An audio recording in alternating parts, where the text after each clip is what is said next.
Give her another minute. Ah, there we go. Okay, that being the case, I would like to officially call to order the September 1st meeting of the Bolton Conservation Commission. And as always, we will start with a lovely roll call. I'm Brian Barabee. Liz Luz. Jeff Lawrence. Karen McGill. Kathy Sparrow, Conservation Administrator. Excellent. Hi, how are you? Hi. We do have a 7 o'clock appointment. They're probably going to show up around 8. Can I ask? My name is Maria Shoemaker. I okay. live on 190 Road. And we might just be talking about that earlier, actually. Our agenda's all getting switched around tonight. So, that said, we could probably move to some of the other business first. Yep. Like approval of minutes for 4/26 and 5/31/16. Again, I gave them a cursory scan. I did not see any issues with them. Did anyone else have comment on those lovely minutes? All right, that being the case, I would like to make a motion that we approve the minutes for the April 26, 2016 meeting and May 31st, 2016 meeting as submitted. Do I hear a second? Second. All those in favor? Aye. Minutes are so approved. Do you want to move on to the request for permission for the show to use Bower Springs for cross-country meets? Sure. So you have a letter from them in your packet. And I wouldn't have known what to do with this, except they did say in here that this is something that they've done in the past. Yes. So Yep. I don't know whether the commission had put any conditions on it, or if it's just, yeah, sounds good.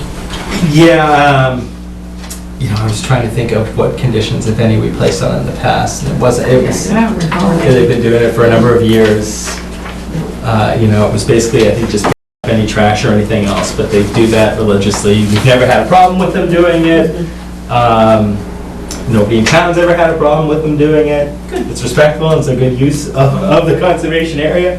I don't know if Jeff has anything to add about the trails and that maybe they don't want to give them a heads up on something. Sure. I mean, assuming that they're not cutting anything new, right? They're using existing pathways.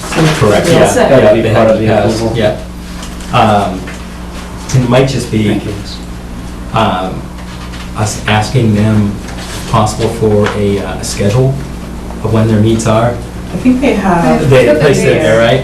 yeah, 2:30 to 5:30 on September 27th. I'm looking at the things I printed, not going to be so nicely provided. And it says they would run their race on established trails. They would rent 2 toilets. Yeah, it's everything they've done in the past. The only reason I asked about that was to, maybe we wanted to consider posting it at Bower Springs, just so people that are planning to go and walk their dogs and walk the trails have an idea, okay, these are the days where there's going to be a giant herd of kids running through, and plan accordingly. That's a good plan. And it doesn't conflict with Jim Henderson's mowing schedule, as we know today. We don't have a date on that. But we could let them know that Yeah, those here's would one be good located dates here. to mow. Yeah. Is there a kiosk at Bauer that we could put a sign, if we There make is. it and get it to you, would you be able to post it? Is it locked, or It is locked. do you have the key? Do we have You a key? Yes. Okay, That's somewhere. just- yeah. And I know what he looks like, so I would be happy to do that. Okay. That's fantastic. So I guess we just let them know, or I don't know if we need to call I them, can but- email her and let her know. Yeah, I can't imagine she'd be afraid of us saying no this time. Okay. Scheduling upcoming meetings. So we have a meeting set for the 13th, I believe. Correct. And I think we talked last time about the 27th, which would be the next regular meeting, and there was some conflicts, but I can't remember that for sure. Is Or it maybe we just Tuesday? didn't go that far. It is Tuesday, Okay, Tuesday evening, that's fine. Tuesday the 27th, Just double check. because that was my memory. We were going to try to hit another one, but we weren't sure we could get a quorum. We need kind of at least 1 or 2 more, because as people come in with filings, we need to get them in. No. That doesn't work for me. All right, so we have the 13th, which is technically the second one this month. Would we bump it then to October 4th? Are you gone all that week, or just that night? You don't go? I'm not available that night. Okay. Um, So what about the 29th, that Thursday? Thursday, actually. I'm fine with that. Yeah. No, Okay. All right. Thursday. So why don't we do that? That lets us keep this sort of every Yeah, yeah. other week. On Thursdays? Not every other Thursday, but that week it would be Thursday, just like this. Okay. So it would be 7. So we have 2 Thursdays in a row, the 13th and the 29th. 13th is a Tuesday, 13th to Tuesday, yeah. and then the 29th. And then the next one, the 11th. October 11th, isn't it? That's on this. No, the Columbus Day is either the 10th or the 17th, I'm not sure which. Oh, the 10th, yeah, Yeah, left it it's for 12, but yeah, Monday would be the 10th. I could do Tuesday, October 11th. Well, the 10th is Columbus Day weekend. Yeah, but we could do the 11th. No? Yeah, some people might be away. Not good for you? We're not supposed to say. I'll be here. We'll be occupied. I just said not good for you. You'll be here. I'll be here. That is a holiday weekend. It is, yeah. What if we do that Thursday? Should be Then we're splitting the days. The Yeah. days start getting far apart. And it would be the 13th. Yeah, I could do that. again, yeah, that week's kind of open for me, so the 13th, that work best, and that way. Conservation administrator. Ugh, God, don't even tease me. Okay. I think that's probably fine. Yeah, and then we can start to have more. Looks like there's just 3 going out. My calendar wants to put these at 8 in the morning. No. That's all right, I need that morning reminder. Okay, so that gets us 3 out on that. So we'll get those to Linda.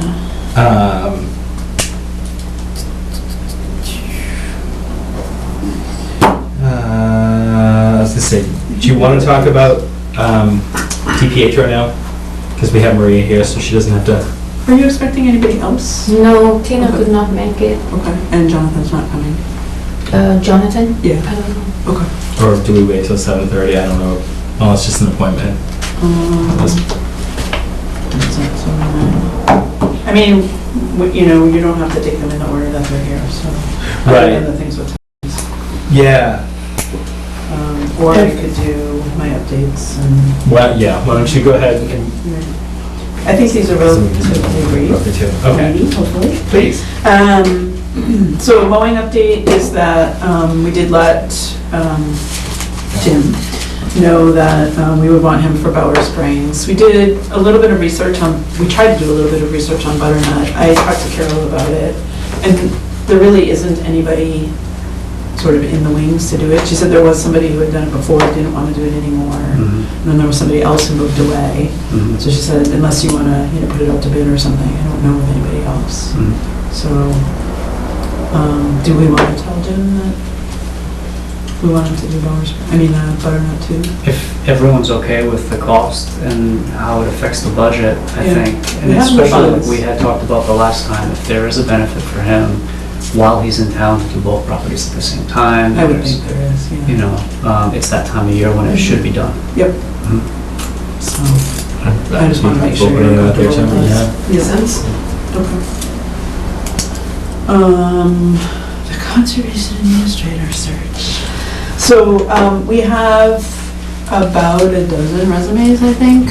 And Donna is ready to start trying to set up some interviews. And we have at least a couple that look promising. Qualified? Yeah, Good. yeah. She asked me to ask you all about your availability for interviews, and the dates that she was targeting were September 7th and 8th and 14th and 15th during the day. I was gonna say, the question would be time. Yeah, I mean, we could try to stagger them so like they're early in the day or late in the day, if that helps. Late in the day is better for me. Generally, Okay. like after 2 o'clock is better for me. Okay. But again, with this search, like if they can come in the morning, I can try to move work. Are there around any of to those it. dates that won't work? 7th, 8th, 14th, 15th? So 7th and 8th is Monday, Tuesday. No, it's Wednesday, No, it's Thursday. Oh, sorry, September. sorry, I don't have my calendar. Wednesday, Thursday. Okay, Wednesday, Thursday. And what was it 14th, 15th? It was 14th, Wednesday, so Wednesday, 15th. Thursday again. Okay.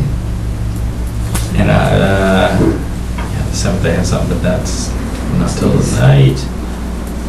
So you could make it. Yeah. Because they probably won't end up all being the same day, is my guess. Right, no. A lot of it just being what it is. Yeah, like I said, after 2 o'clock is generally better for me. Whatever works. Like Okay. I will move other things around at this point. Okay. I'm here also, so I Okay. can make it work. Great. And we don't need everybody, actually, if we get everybody, I'll post it, but. But yeah, having 2 is good. Yeah. Having a second person. And I think one of us at least will be in each of them too. I've talked to a couple of the candidates and I know one of the candidates, so. That's a plus too. Yeah. And you put in a good word, right? We've been spreading the word far Just and wide. The town comment not be, did you want to talk about that at all, Jeff? There's that already. Future. Yeah, I don't think we're ready to talk about that yet. Okay, I put it on just in case. We had a site visit, we took Jackie out there to look at the knotweed situation, which not only impacts town common project, but, the adjacent landowners on the other side. Yeah.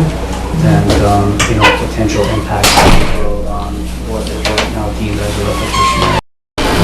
So, more on that. Okay. And then we've had some question, I guess there was a complaint that came about poison ivy spraying on the trails by the DPW or how she gets Did you get our news? And so the question is that something the Conservation Commission wants done or not? They have an open order to go, 10, 15 feet in from the road, I think because I know they do spraying along the roadside. right? 15, I think it's 15 feet. Is that what it was? Because I thought it was basically just the trailheads, which would make sense. That would be. Yeah, and the parking areas. Okay. Yeah, that would make sense. They have been doing it. I know there's strong arguments not to do it. The trail's not usable Well, that, it's... unless somebody goes and It's- hand pulls. If we had 20 people on the Trails Committee Yeah. that had plenty of time. No, we go through stream terminals, is what we do today. And there are a couple of properties like Welsh Pond, Wilder Pond, the lesser used properties, it's more of an issue. But this would be the first I hear of the DPW actually going into a property. I don't know that they were To going spray in. I'm not sure where the access to the trail. complaint originated from, but it was some member of the public who didn't like it. And I guess, they kind of said, if you don't want us to do it, we won't do it. But if you do want them to do it, we just wanted Sure. to affirm that. Yeah, sure. I think there are, to Brian's point, there are parking lots like, 5 Shy or... and Wilder Pond, Yeah. where it's so close to the road that it just could have been a function of them doing what they were doing. Okay. Yeah, because I don't believe they're actually actively trying to clear trails. It's just more going along the road Yeah, and sure. taking care of parking areas. Absolutely. Hey, there's some situations I'd love them to come in and spray some of this stuff. It's all up and down my arms and my legs right now. Yep. There's a knotweed planted here in our town building parking lot. And I keep looking at it going, it needs to have an accident. No, but yeah, like I said, I think you're right. That there is currently an open order that allows it, which a previous Concom must have approved at some point, because going along the roads, you are going through wetland areas. I'm sure they did their research. Research changes, their arguments can be made, but for the time being, I would be comfortable with them continuing to do it the way they've done it in the past. Okay. Agreed. And I don't think we've seen a massive die-off of flora and fauna in those areas that they've been doing, other than, I don't think we've seen a massive die-off of the poison ivy. It survives. Yeah, it comes back. All right, that's it. I think. Oh, 7:15, so we can go can go Meadow Lane. Don't you have the lovely thing to read? Made So I don't sure have to I make had it them up. all this time. Under the appropriate orders and, yeah. Okay.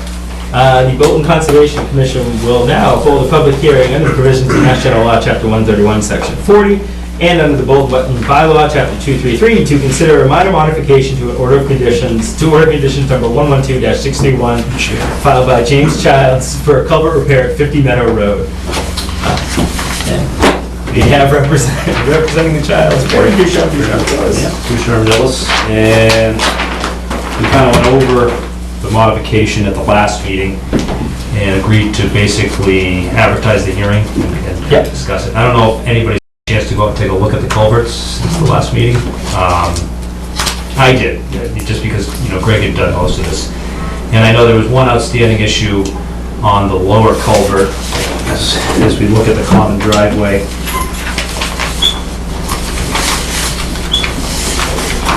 Two culverts that we're talking about. This is Meadow Road here. As soon as you come in the road here, it is a culvert. And I think Harold Brown at the time, because there wasn't a conservation agent at the time, was doing inspections, went out and asked to have a type of splash plate stone or something to put at the culvert. Again, I looked at it today. We can certainly put that in, and I think that's one of the remaining things left. I don't know what it's going to do, because essentially what happened here is we had a smaller diameter metal pipe. We oversized the replacement and accommodated for basically sediment to fill in, so it's more of a natural bottom. So right now, as you come out of the culvert, the material's not in here, so that the grade already comes up. So, I don't, usually when you have a splash plate, something's coming down and splashing on it. But we can certainly, we can put something there, almost like riprap, I guess, on the end. And they haven't paved yet. Obviously, they cut it, and it's rough graded in there now. And that's why the hopes was to kind of add this while it's dry and replace both of them and then patch them. So essentially, we'll do the same thing with this culvert. This is further up the driveway, probably only 100 feet up. The existing field culvert, as you look at it, there's hardly any opening on the downhill side. No sign of erosion. And again, we kind of talked about it last time too. I didn't see any sign of erosion. It's been in now all summer. Not that we got much. Summer, but at this time, jewel weed and a bunch of vegetation is kind of coming around. So we're going to cut that out, cut the pavement, remove the pipe, put the new pipe in, and then just button it up. It's kind of a one-day job, and then come back and patch the pavement. Pull this, do both together. I know Greg pulled this together, and the survey crew kind of flagged this up, but I even went down in this area, to be honest with you, because looking at the vegetation didn't look that wet to me. And I did a couple soil corings in here, and the soils are pretty much upland. If you come down about 25 feet or so, you get into, there's clearly an area locally which is pretty wet, but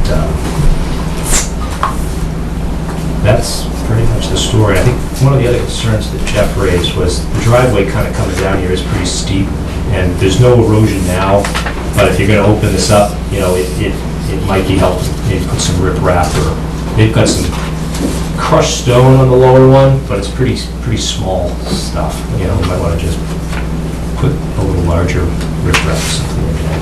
Where are you thinking that we did? The driveways, it's coming down, and it's super elevated, so it kind of pitches everything this way. And again, the comment was made, and the only thing I could kind of say is, there's no erosion now. It's not like a gully or anything there in there, but, if we're going to disturb this, I guess there is the risk that could happen. So if we were concerned about it, we could add a condition basically, or to put some in place there. And obviously it's upgraded to the erosion control. Once the vegetation retakes it, like it is now, I don't think it's going to be a problem. It wouldn't be too difficult to put in what Howard was recommending, basically riprap again. Yeah, that's fine. I'm not sure if it's needed, but I'd stick with his recommendation. Yeah. Is there any questions, concerns, thoughts regarding? So is this goes under the same existing order, and then would be under the same, So what Certificate of we're compliance. recommending is that you actually issue an amended order. Mhm. So it would be, 112-0631A. And there'd be a reference to this additional plan. The original order didn't have any conditions in it. Mhm. So we kind of use the Stowe special conditions that we usually use, which are fairly basic. And we can add a couple that we talked about. So that would have to be recorded. So yeah, that gets recorded and then would basically come back when these are both done and get a COC. So there'd be one COC at the end.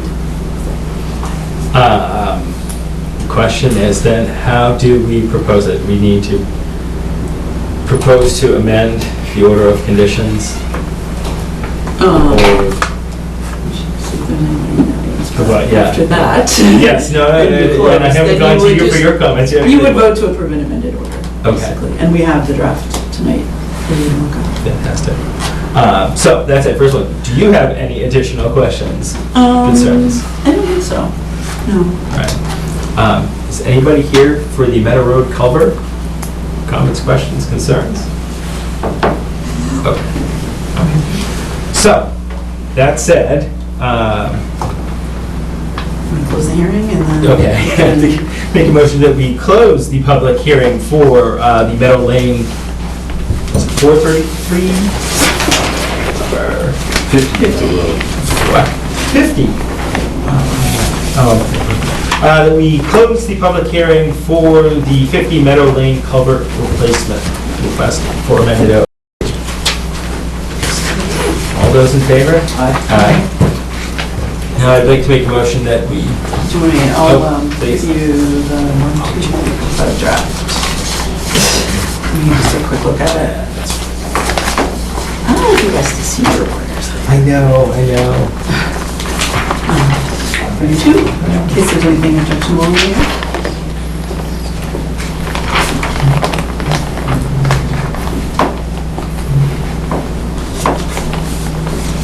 And so then we would also add to this the condition to put riprap on the west side of the road and at the end of the existing, already done. Yeah, that's, I guess we did. Oh. I'm sorry. You guys all have a copy. Oh, this is, And does Strabon work for erosion control? Yeah, I think that's what's out there now on the lower part, yeah.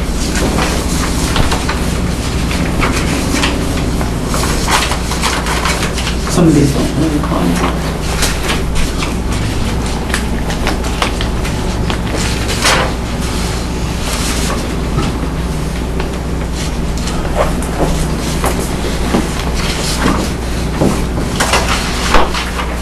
the filter's not, there's no water out there now, is there? At all.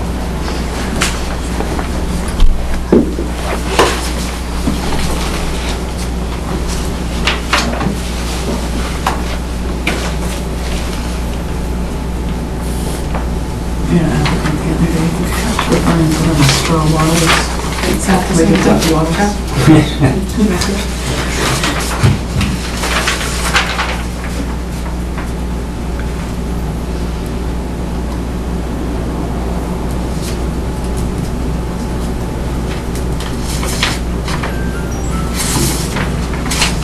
Brandon, the driveway, it's just the areas that will cut. It's Yeah. not a resurface. No, just patching, it's cut, yeah.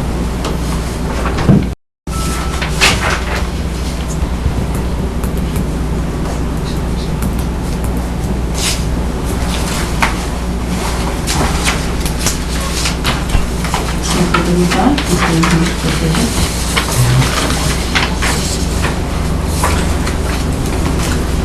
Picture there, yeah, just see, it's a great base kind of thing, but we're just gonna patch that.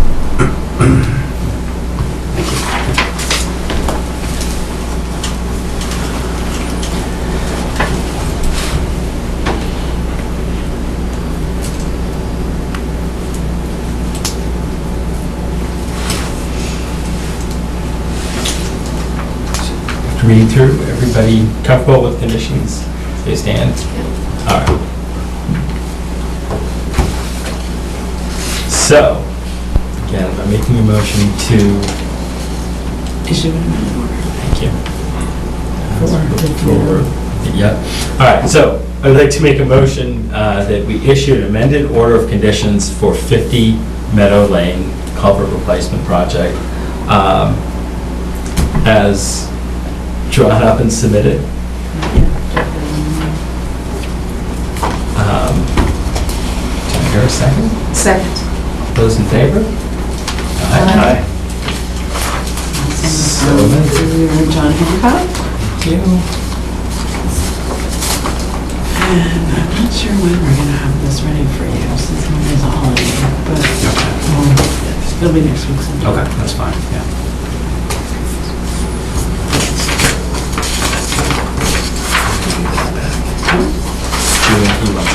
I've got a copy of it, yeah.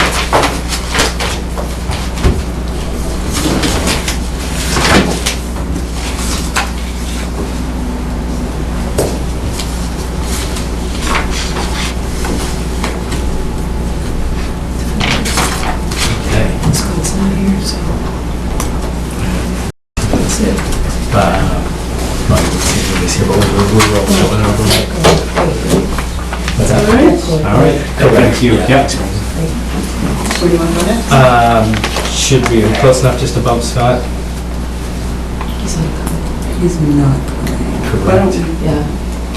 have a conversation about that after? Okay. So we can hold up on that. Gap we're gonna wait on. Do you want to go to DiPietro? Sure. Does that make sense?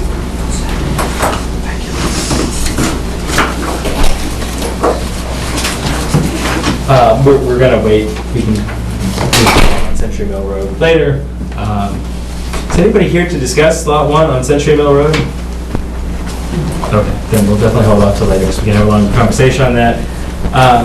Anybody who is here to discuss 466 South Bolton Road? This is good, because he has to wait till 8. Then we should probably move on to enforcement order for DiPietro on Teal Road here in Bolton. Do you want to give a quick update? Sure. Please, yeah, please. And Maria, basically this has been on the agenda for the last few meetings, and Maria had asked for time to come and talk about kind of what her experience has been as an abutter, just by way of kind of where things stand. I think the commission knows that we issued an enforcement order on at one of our last meetings, Was our last which was sent by certified mail, order was issued on the 9th of August. And it requires a couple of things. It requires the property owner to immediately cease and desist from all activity in wetlands in the buffer zone, and also requires the filing of a notice of intent by September 15th. So we haven't reached that deadline yet. He did receive the enforcement order. We have proof of receipt, and we know from Maria and also from driving by that work is still occurring on the property in resource areas. I could hear the chainsaws again. So we have sought and received approval from town councils in both towns, as well as DEP, to essentially have a conference call of both towns and DEP, and talk a little bit about what our legal options are going forward. And we're just in the process of trying to get that set up. Yeah. So I don't know when that's going to be yet, but sometime hopefully in the next 2 weeks. Yeah, I mean, our concern obviously, for 14 years now we live there and we've enjoyed the quietness and the wetlands and the wildlife and all that, because our property is all surrounded by woods. But we also have concerns with the work that is going on, what impact will have on our property, because there is a driveway there, and we have concerns about the water, and there is a perennial stream that is upland, and during the winter and spring it gets flooded. So it has an impact on us, and this work started after Mr. DePietro got approval from the ZBA to get variance on this side of the property, which we were very surprised they granted. So the other problem that we have now, and I don't know if you could provide me with some guidance, everything that has been cleared on what I call it a driveway, it has been dumped on our property on the stone wall, and I sent some pictures that I sent you more. I know, I got them just before the meeting and printed them out. So, as you can see here, and that's a lot of work for us now. I mean, we're gonna send a letter, but we don't expect he'll do anything.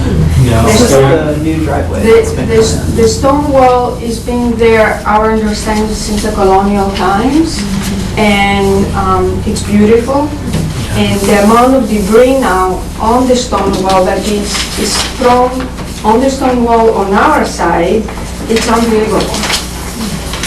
He didn't ask us, he didn't get permission, nothing. And there are some big logs too. No, well, let me start at the beginning. First of all, Kathy's been great, just so you know, Sure. she has been forwarding Oh, along everything you absolutely, said.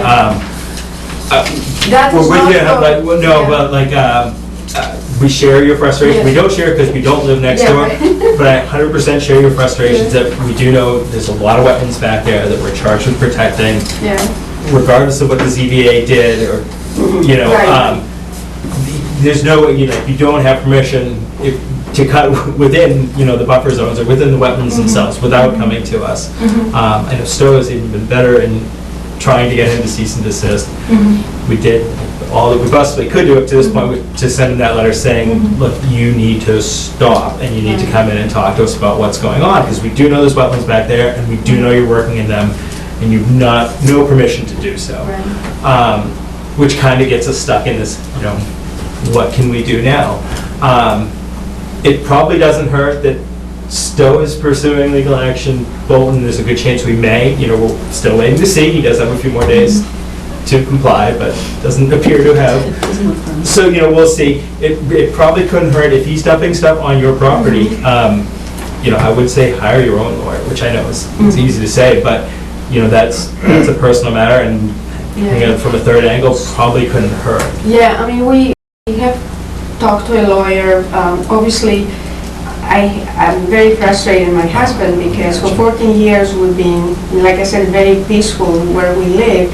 The CBA gave alleviate him from hardship, and now the hardship is falling on us, and we're spending thousands of dollars because, you know, to do the survey, we didn't want to do anything without having our Right. property line known very clearly. So now it's costing us thousands of dollars to do all this and have a lawyer and send letters and do whatever. So it has been very frustrating. But yeah, we do have an attorney, a real estate attorney, and we're gonna write a letter. I might get some advice from our police department in terms of if we should CC the letter to the police, or so they're aware of what's going on.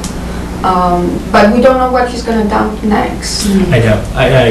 And on Only top of that, like I said, I mean, he has destroyed like the whole area in terms of trees, and these are like big trees he has cut. And it seems very clear from, you know, we have some photos from the road where it looks somewhat clear, but from satellite photos especially, it seems very clear he's working within our jurisdiction. Don't plan on slowing down at all. You know, it's the pace that we can move at is only so Right. fast, but we'll plan to we'll move as fast as we can. Because it's, again, we don't live next door, so it's probably more frustrating to you, but it is, in many respects, No, I equally, extremely frustrating. So basically, I mean, to understand what, obviously he disregards letters that are sent from the town. So is this like a legal, the enforcement order has more of a legal binding, that maybe he'll take it more seriously or not? Because nothing, even if we send him a letter for this, I told my husband, he won't move it. Do you actually see him, since he's your neighbor, do you ever? We see him, yeah, we see him, but I'm afraid. Yeah, I'm just yeah. curious, because, I mean, there is a history of conservation administrators going there, and the police have to get involved, so I wouldn't Yeah. get too I mean, close. I'm just curious if you've seen them. the clearing of the driveway, we saw the bulldozer. Yeah. I mean, it's, and the whole work that was doing the other day with the septic, there was a big backhoe and cars parked in front of, Teal Road, so it's not like he's hiding what he's doing. And he put a shed there without a permit. To work with the septic, is there work going on with the septic? We're not sure what he's been doing. I was just wondering if he's doing it Did some himself. perk testing, or Okay. maybe, we don't know. I mean, I didn't know what it was. I just saw it, about when the surveyors came to do, survey our land, they said, no, this is a septic, they're applying for a septic. Yeah. Yeah. And But what was Are there it? markers We do, that are clear to and he took him? them down. Oh, right, that was, He took them down, yeah. And they were on your property, the back of your On my, house? yes. So they of stole them? course.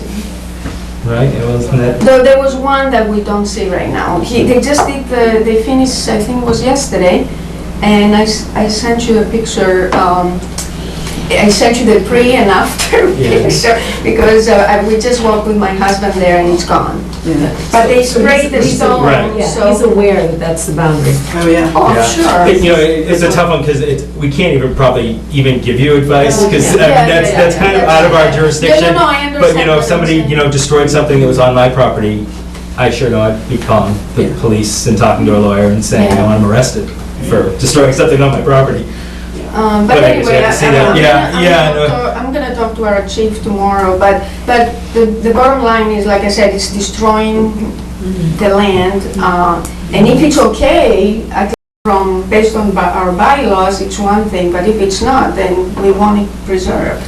Yeah, And then it has an impact on us in terms of the water, and Yeah. what kind of flooding can be created on our side, because there could be erosion on our driveway if the water accumulates on, how our I think you have come to our property, have you? As you enter our driveway, there are two galleys, and on his side, if we have two driveways there, it could create like a big pool of water. I mean, I don't know, not an engineer. Right. And we don't know anything until he actually comes in to see, with plans to what he's doing. The question about the enforcement order, maybe just to help with that, is so Stowe issued an enforcement order to him in, I think, November of 2014. So we've been trying there ever since to get compliance with that enforcement order unsuccessfully, through a variety of means, as you know. So I don't think necessarily that issuing it is going to change anything. But it is kind of a step in the process that the commission has to go through, so that, if we were to go to court or to DEP, they would say, have you done these things? And the commission needs to be able to say, yeah, we've done everything we can, and now we need others to help us out with this. So, I mean, at what point, if the town has to go to court with him, at what point that can happen, so he can stop? I mean, he can go ahead and put a house now, he doesn't dare. He may build a house without a building permit. We don't know what he's going to do. Yeah. We just don't know.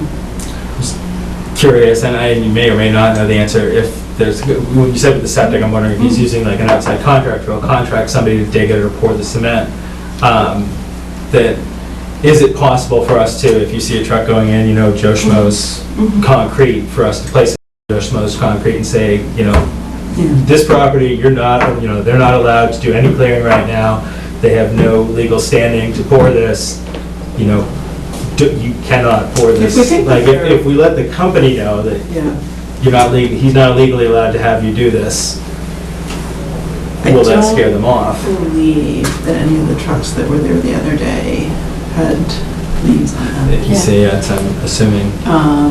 We also don't know, a property owner can dig a hole on their property and look at the soils. Sure. Oh, yeah. So we don't know whether he's just evaluating. Yeah, testing. I mean, it Or could be whether just he's actually evaluating. installing.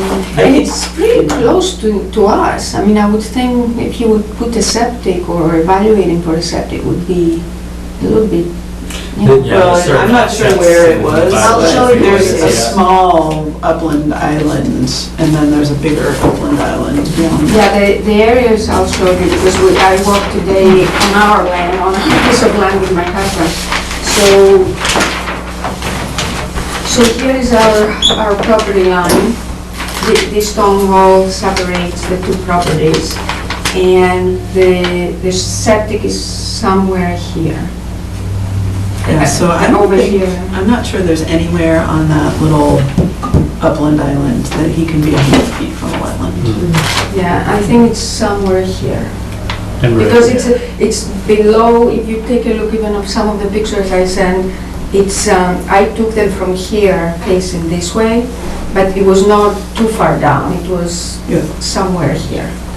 And the back of that parcel over toward Jeff and Karen, there's a ton of upland up there. So, and there is a stream, I don't know, have you walked to the stream at all? There is a stream that goes all the way Yep. and drains down. Let's see, There are a couple streams on that one. Yeah, I mean, we have I mean, it's not on our property, but it's, Right. there's a stream that comes this way. And where is your well, I guess, in relationship to where? Our well, Mhm. I think our well is probably far away enough, it's somewhere here. Maybe at least 100 feet? Because the house, oh yeah, Okay. yeah, I would say so. The house, our house is somewhere here. And then our driveway is this way, going up. So between here and here where our driveway is, there are two galleys, it's wetlands. And where his driveway is where it's a cart path. Yeah. And so he went in. and- This was all like, you could not see a path at all. The amount of the trees that have been cut and cleared, it's amazing, all the trees are now on our stone wall. Oh, I see. So the road that's been cleared is also the area you All think you the can way, have it has septic? been all the way. Yeah, yeah. So is it a road? or I a think septic? he probably wants to build a house somewhere here. That's what I mean. Yeah. Or even And further he, back. yeah, I don't know, but there are wetlands here, right? Yeah. Are these Have to wetlands? Yeah. So he has cut the path all the way up. And that was all like forest. I mean, maybe there was a tiny path there, but we could never see it before because there were so many trees and. Yeah, and like I said, it's clear from the photos we've seen and the satellite photos that there's work being done in the wetlands, and, you know, even cutting the road through them, it's just not permitted. I mean, nothing's been submitted, there's never been a discussion. And that's the And he thing, is in you know, receipt of the cease and desist and come talk to us. Yeah, but there must It's be just some being kind of, ignored. at one point, we would expect, there must be some kind of enforcement, Yes, like legal yeah. enforcement. Sure. So- I mean, so issued fines, he tore up the tickets, you know, we've tried lots of things. But what about, I mean, I guess the court is the only other way, and if he doesn't appear, he'll get a warrant. Yeah. Can I ask, this plan is dated 91 and it actually has cart path written on it. Is there an easement in this deeded plot that shows rite of passage along that wall? No, that's the old subdivision plan that created those lots.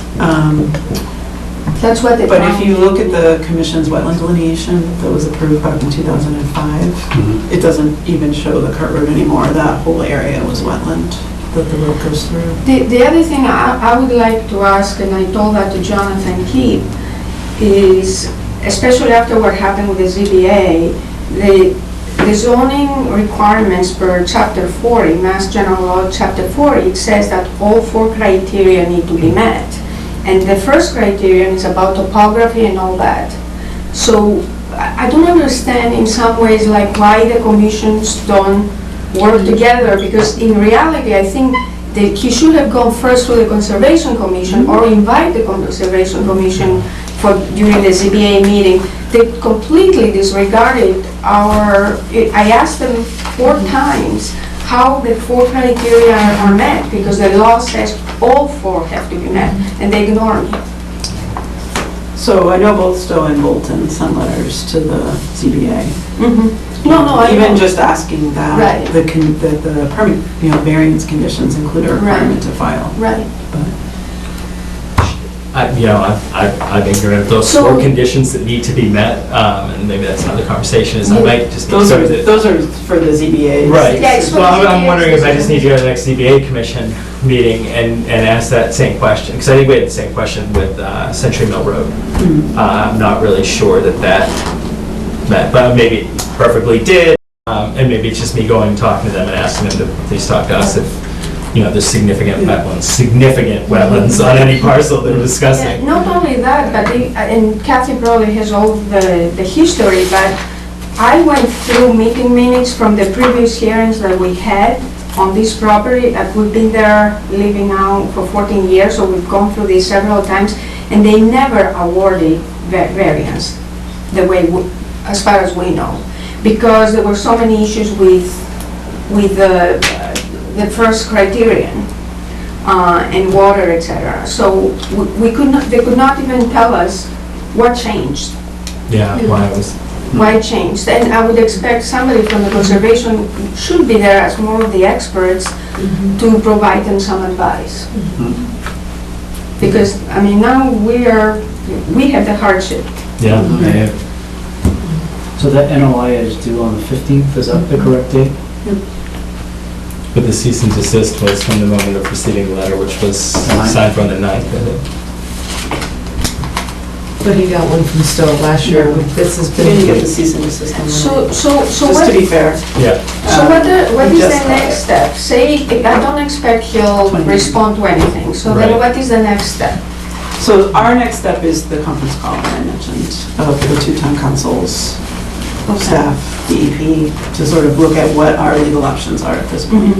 There must be legal Strategize. options. There are, but we There are just need laws, to, yeah. I think the discussion is kind of, where do we have the best chance of success? Mhm. So, Okay. I don't really want to say more than that. Yeah. Yeah. Absolutely. So that's pretty much the situation. We, like I said, every day we're concerned, okay, what's gonna happen now to us? Yeah, no, it's understandable. We're considered there's certain areas that are jurisdictional, and some beautiful wetlands back there too. And I hate to say that, all I can say is we'll keep moving the process forward. Yeah, feel free to ask what's going on. And I if can know let anything, you Or know. keep sending pictures. Yeah, I was just saying, Yeah, pictures and if you emails need are to come, great. feel free, you don't need to let us know, you can, as that's long good to know. as long as it's not, like, maybe you can email me, tell me we're coming, and Yeah. Yeah, it's not a good big for us to deal. look in Yeah. from that Yes. side too. So, Thank you for coming in Well, today. thank you. I'm so sorry for what Yeah, you're going that's through. okay. I'm so sorry.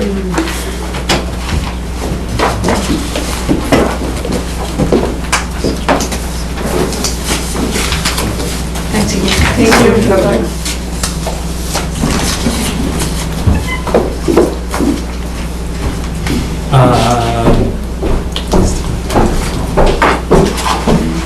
Is there a one you would prefer to take next, as far as appointments go? Do you want to just take a break? Okay, why don't we do that? Is Brad here? How you guys doing tonight? Good, how are you? Good. Ow, For that. that didn't sound good. Yeah. chairs are high. So, Don't break the new chairs. Denied. Sorry, thanks. alright, Okay, if I remember correctly, you were looking for some relief on some relief on the bond, the escrow bond, yeah? at least the first portion. Okay, We can get closer to paving maybe to talk about the second portion, but we're gonna get some estimates on what you thought could be reduced and why. yes. So, I don't know if you want copies of the original phase 1 bond again, take a look. Can't hurt. You had me incredibly confused last time, so. I'm good at that. The only one of them, so. Is that 2 copies? Yeah, that's- Yeah, thanks. You like magnifiers this time. Stuff big. All right, so if you take a look at the first page, phase one, prior work commencing, it's 34.5 for the bond. When we looked at the plan, there was just a little 200-foot riverfront that crossed on the first few lots. Yep. And a little bit over by the other one. I went out and verified all of the silt planting and erosion controls that are in place. They've all been put in. They're all intact because the work's been done over there. That was one of the questions you guys asked me to verify. So if you go look at the bond, look at the second page, column Q. A majority of the 34,500 is from two line items, and they're both for buttoning up. As far as total land coverage of area that would need to be buttoned up, it's between 1.3 and 1.5 acres. So if you had to pay a company like, let's say Acorn Hydroseed local here in Bolton, if you had to pay them to come out and hydroseed that area, disturb soil, stabilize it, it's 7 cents a square foot. So that's for 1 acre, $3,049, give or take a couple pennies here or there. So let's say you had to do that double, you know what I mean? Let's say you had to do it twice for an acre and a half on a high end. It'd be like $9,100, $91,4760. So of that 30,000, I think that's a reasonable number for that, because that's what you would pay a vendor. I mean, we own our own equipment, but if you had to pay a company in town to come do it, that's what it would cost you. And we'd have to potentially pay prevailing wage, so it's a little more. Okay, I just noticed there was no multipliers on those lines in the bond. Like normally when there's the prevailing wage, you guys do the multiplier, like with all our road bonds and everything. Yeah. And for those line items, there was none. So that's why I used the straight number. Yep.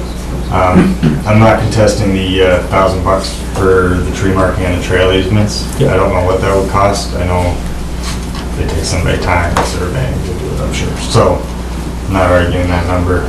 And Sediment basins. yeah, that's going to be once the road's actually constructed and the basins are in. So you'll be getting that money at the also it's in phase one, the next column over, right prior to paving, because that's when all the catch basins and stuff are in. So that's why I didn't see a need to have that on there.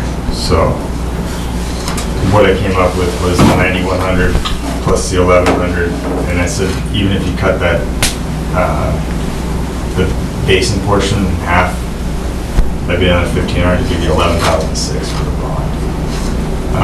I just don't know what they really want us to do with the sediment basins if they're not constructed until after we start building.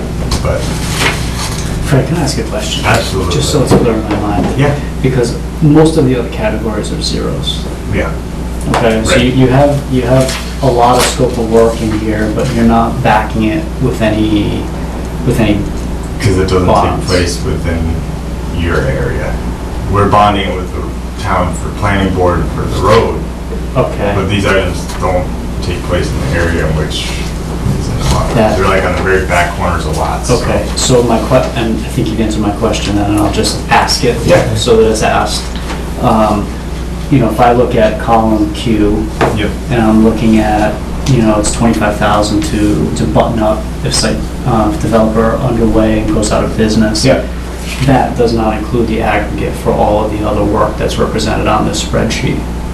Right. That's not a backstop for, installing erosion control, site meetings, tree clearing, flag septic. Yeah, This is specific only to the scope of work within the buffer zone that's right. for bond. Okay. Yep.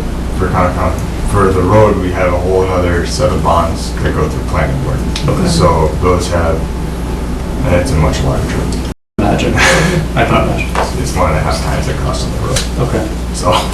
So can I ask a related question? Sure. In the bond that you have with the planning board, Yes. do you also have the maintenance of the sediment basins, or is that only in this bond? I would have to review that one. Okay. But even if we had to leave that full 3,000 in there for that line item, I'd be fine with that. I don't know the answer to that one because I Okay. haven't gone through their bond on this phase yet. Yeah. but I do know what their bond entails in general. It's very detailed. So And if- usually it has in there the construction of the retention areas. So both of the temporary drainage areas for are where the subsurface ponds will be.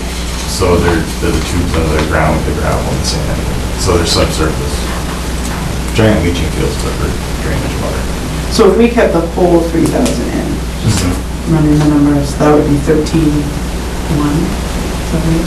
That is correct. Hold on. I gotta do it the long way, sorry. So do I. Yeah, 13,1.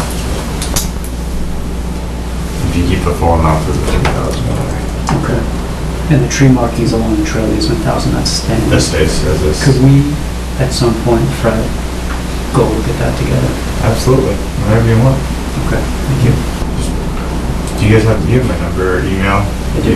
Go ahead, call me. We'll go over it. Thank you. Those are not in place as of right now. Completely understand. Yeah. Total blasting's done at least.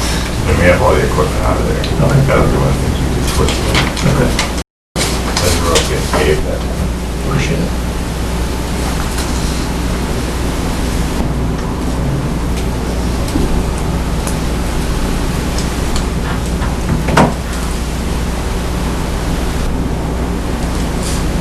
we're working on it. I'm trying to figure out the percentage of the reduction. What, so, yeah, it looked like it was 34.5 total originally, right? That's correct. And we're proposing 13.1. One. I mean, I don't know, it's up to you if you want the whole 3,000 for the basins, but It'd be 13,1 if you kept the full line out for the basins. Essentially, Right. the buttoning up is the lion's share of the deal. And Yeah. after, I Yeah. know what it costs to hydroseed to stabilize it. Because we actually used that same company a couple of years ago. Yes. So I'm trying to figure out the total percentage of reduction that you're looking for. I can't do that, except I think for now. Let me find my calculator. Sorry, it's got an iPhone, so I'm getting used to it. I was gonna say, I have a calculator, but my kids move stuff around on me sometimes. My kids used to figure out my password, now they can't get past the fingerprints. That's good.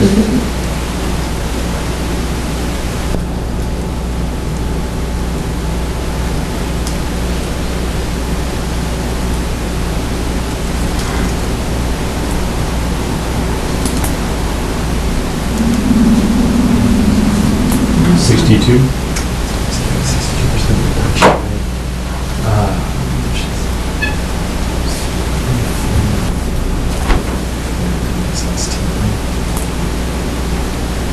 Yeah, I took 17, the- would be 50, yeah. The difference between what I'm asking for and what the original amount was, and then divide that by the original amount. No. and get you 2%. That's what I had originally too. I was just All trying right, to see if it I'm made sense in my pretty mind. I'm like, did I do the math correct? Somebody tell me if I was wrong.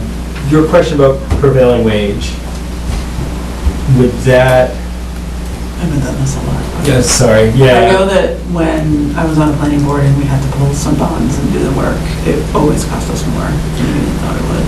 If you, So, the multiplier the planning board uses is 1.5%. 1.5, yeah. That's what it was. Yeah.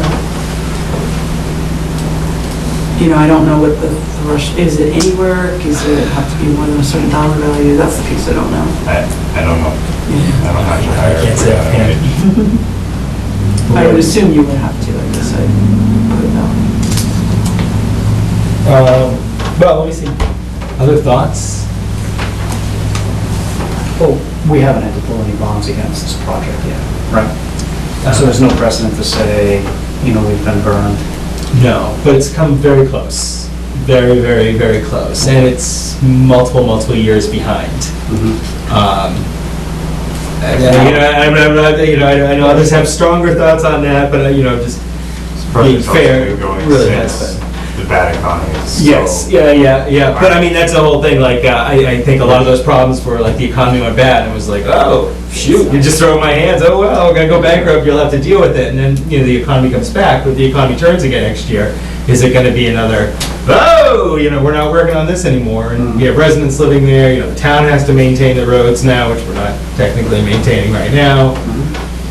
You also don't have, It's my only. but the only part that you have to worry about buttoning up is the section within the buffer Right, zone, right. which is on the very back of lots. It has Right. nothing to do No, with- and I get too that it was done quick at the beginning, and some of these numbers are higher than they should be, which I do feel for, but at the same time, we gotta protect the town. And everybody coming after me saying, "Whoa, I mean, why are we kicking out all this money? Oh, we thought we were keeping enough." that's my- I was, and I'm not proposing this, but I was trying to think it through. Where a 62% reduction does seem large. Fred did a good job, like bringing in the numbers and kind of trying to explain why it might not be so high. Maybe we consider something like a 50% reduction, because 50% reduction does seem fairly generous. I know you might think the numbers are high, but that's like, I can live we're with only 50% gonna reduction. half, right? Which is maybe not the 62% you're proposing, but still gives us a bit of a buffer if we do need to. Like I said, the economy goes bad, the project goes away. Taxpayers in town are gonna be on the hook for this stuff. That Yeah, would it be seems like we 72. shouldn't be thinking about the reduction, we should just be thinking about, how do we protect ourselves? You know what I mean? Right, I actually right. don't care what the reduction amount is. Right. You care, Well, but we need to care from the other direction, it seems. I guess what I'm thinking is if with Fred's estimates, if we think, 62% leaves us enough money to what we want, well, in theory, 62% reduction still leaves us with enough money in case we Right, have to that's take the care of main it. That a 50% reduction gives us a 12% buffer on top of what we might think. So I just did it a different way to toss out. So if Please. you use the idea that you have to pay prevailing wage, so it's the 1.5 times. I think Fred, you remember for hydro seeding was 91.47 That's if you had to do it twice. So like worst, That's why. so this is worst case, right? So if you had to do which it is what we twice should think and through, pay prevailing wage, and you had to clean the sediment basins and pay prevailing wage, the tree markings on the trails isn't gonna be, that's probably gonna be us, the trust. You're gonna probably hire somebody to do all that. Probably not. And you're No, gonna it'd be have all- like $40 in metal badges. So I just kept that as the straight 1,000. I ended up with 19,220 is the total cost. So that's like the worst case. Right. And how close to 50% is 19. 15. It's a little bit higher. less. Yeah. It's a little bit less than 50%. Yeah, because Yeah. that would return, I think, 15,280, if my math is right. 50% would be 17,250, Yeah, which yeah. I'd be happy to live with that number. More than that, And chances are, even if you had the hydro seed twice, you're not gonna pay the full cost twice. Right. You'll do it once, there'll be some bare patches, you'll do the rest again. you But do you- catch up. Yeah. So, I Unless mean, they do a really bad job the first time. yeah, and it's in their best interest not to, right, because we'll scream and shout. Yeah. So you're saying that at 50%, it's highly likely, in that worst case scenario, that we would have sufficient funds to do it? I think so. Okay, I mean, that kind of makes sense to me. Does that seem to work? I think we're still protecting the The town area and that's not being trying disturbed to. within the buffer, or isn't within the buffer, it's adjacent to it. It's the sediment ponds, down by the road and up at lots 5 and 6. None of the work is taking place within the buffer. It's Right. outside of it. So Right. you're only talking about buttoning up areas adjacent to it where that's what I'm talking about. But, and again, that's some now, sometimes that changes, and sometimes people work in areas they're not supposed to work, and then I they know, I abandon it, and, heard about it. yeah, I'm sure you have, right. So, I mean, along those lines, we have to be a little bit more cautious, but if we think, a 50% reduction still allows us to cover everything we need with a little buffer on our end, and, again, I don't want to throw undue burden upon you guys. I think I'm comfortable with that. I'm just curious. I just want to make sure everybody else is. Like to get Kathy's thoughts. Does it That's right. seem reasonable? calculations are right? Sure. I think some of these numbers initially, and I wasn't around for it, are generated only because you don't know. And it's a new project. Absolutely. And everyone is being ultra conservative. And Lot lines weren't even drawn, and when you Everyone, did this. the market was going crazy, it's a lot more and defined now and a lot more established, and it's a bit of an act of good faith, I think. So So, you should vote, okay, because should the we, treasurer will need that. okay, so we should, not saying this out loud, I'm saying it out loud, but this is not official. We'd probably make a motion to reduce the bond for Century Mill Estates Phase 1 prior to commencement of work bond by 50% to a total of $17,250. Correct? All right.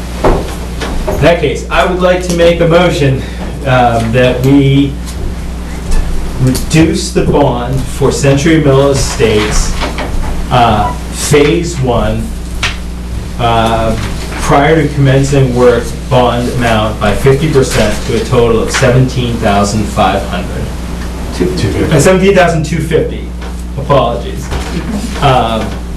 Do I hear a second? Second. All those in favor? Aye. Okay. Thank you guys. Thank you for putting this together. I didn't have time to do what the subsurface infiltration system is gonna take, so Look forward to another meeting. I'll see you guys again at some I'm point. sure you will. And good luck getting everything in. Thank you Not guys. to worry about wet this year, so. Yeah, it's been nice. Everybody have a good holiday, okay? Thank you. Take care. You might want to do lot one Bond Hill. Sure. Since these guys have been Sure. Okay, so we're gonna move on to a discussion of Lot 1 Von Hill Road, a request to revise the plan. How's it going? Good, how are you? Good.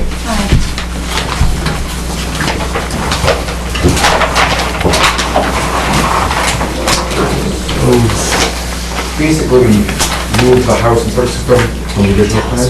Oh, Joe Piccarello. Robin. So the original plan was the house, the front and septic in the back.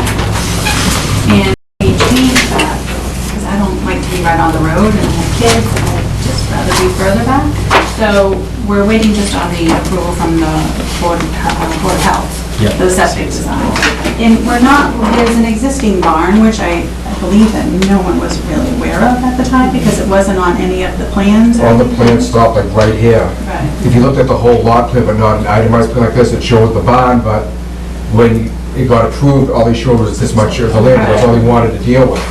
So we wanted to utilize the barn that's back there, that it's on our property, and So we're not looking to build anything besides the house in this and just use the existing barn. So what we've proposed, and I have the approval from the, Division of Fisheries and Wildlife, yes. Okay. because we were getting We trouble. got a Yeah, copy of that in there. Okay, You yes, guys have yeah.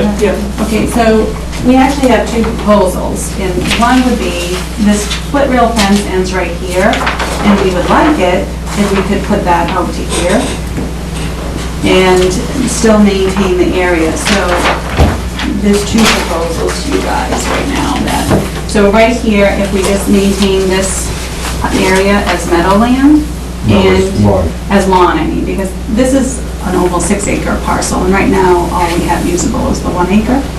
So we're trying to gain access and have, more room for the kids to be able to be around and, away from the ticks and all that stuff, that kind of scares Buffer me. between them. Right. So this would be where the existing split rail fence is, and then where we would maintain the lawn. And we wouldn't build anything at all, we would just utilize the barn. And the Wildlife and Fisheries proposed putting up posts so that would delineate where we would just keep it mowed. And then, This area there It's required. state That's all Yeah. meadows, Yeah. meadows, really meadows. right, so we're not touching. Actually, there's a bunch of trees growing in here now that have been there for the past like 10 years, a bunch of birches blowing and stuff, and we just let it go wild, we don't want to touch it, we want it more about between 110 and us, so.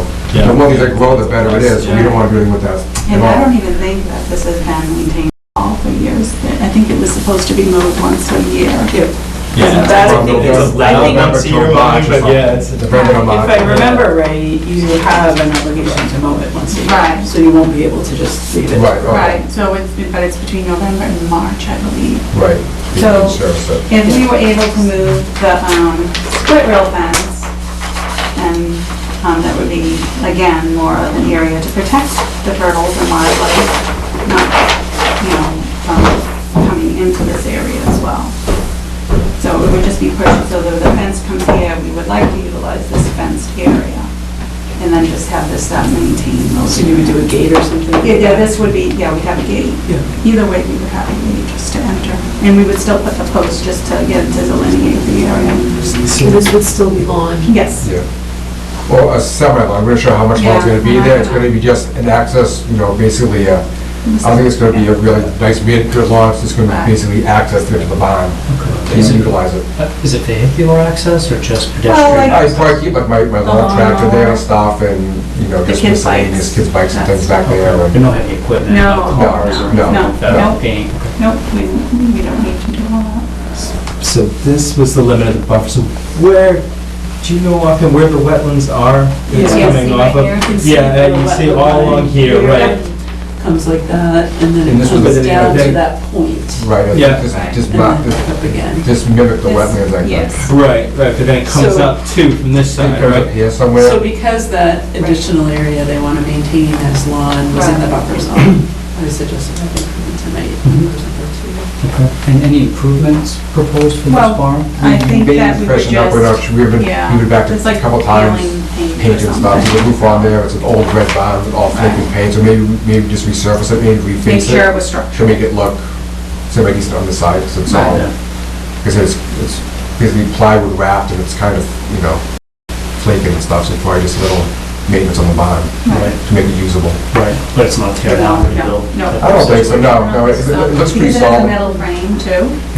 Outside the riverfront, How do you right? maintain, what is this? These would just be posts, They want us to like a put, like- four-seater post, like four-seater just so we posts. could delineate where we would only, Right, Oh, right, right, which is different from this, which is split rail. Right. right. And so you'd have, how do you access? A from gate. here to here? Yeah. A gate, okay. And would you anticipate planting this differently than this? Because this is your lawn, right? Right. Where you That sit? would, right, this would be And the this lawn, is that would just be. secondary. Yep, Yeah, just so we Just open access to get space. through it, so we don't have, like right now, I walked the barn the other day, and it's, I couldn't you couldn't see me. Yeah, no, I because it believe it, hasn't yeah. been mowed, It's I really don't pretty know that, overgrown. yeah. Yeah, and this has been a quiet year too, Yeah, very quiet. I'm trying to think where this buffer zone side comes off of, is there something? there's another around it? house here, I don't know, I mean, this is their horse. No. There was, Yeah. there was, Yeah. there's a house, I'm not sure what's back there. I know there's a stream Way further back. This Right. is the, that's like 100 foot. That's 100 from foot here. off the stream, right? And, this is our, obviously, it goes like this. Have you spoken to your neighbors about the proposal? No, No, I guess he was the original owner that part of all the land originally, I guess, he was and then he sold the house to somebody else, so I'm not sure, and I think he passed away like recently, the original owner just passed away in Florida or something, like a month ago, so. Is this something, Brian, you want to have them stake and go take a look at, or feel like it's pretty straightforward? It's all I'm curious open. what, like, I can see the wetlands that are causing Yeah. this line, But what's over but here? what's popping that up is the only thing. I don't know.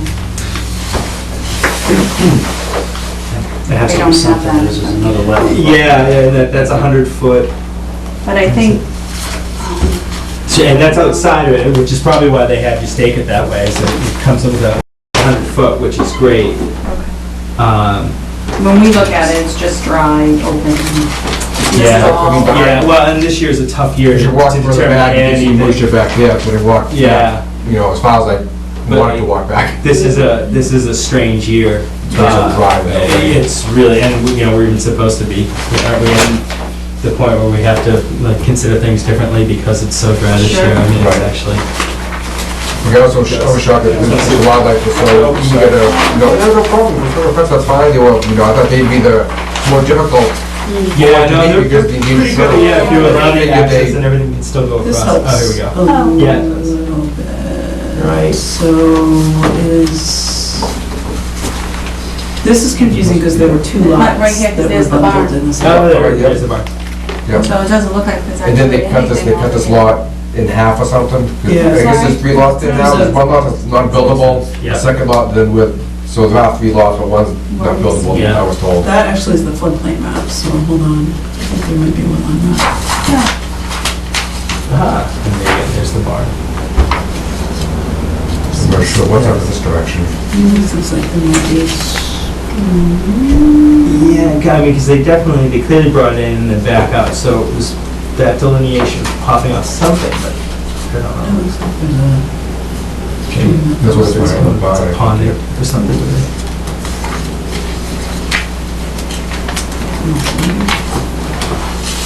And Heritage has approved Yeah. the change in the plan. Yeah. Because this is a whole rare species habitat. I guess my question is, if the intent is to protect species, and how you plant this should be native, and which is different from The lawn. the lawn, and so I'd want to know sort of how you're going to treat that so that, you know, frogs and turtles don't get to this edge and go, okay, we don't really want to go there, and then you're preventing the crossings from happening, trying to get to wetter places Yeah. or, you know, all that activity that continues in here.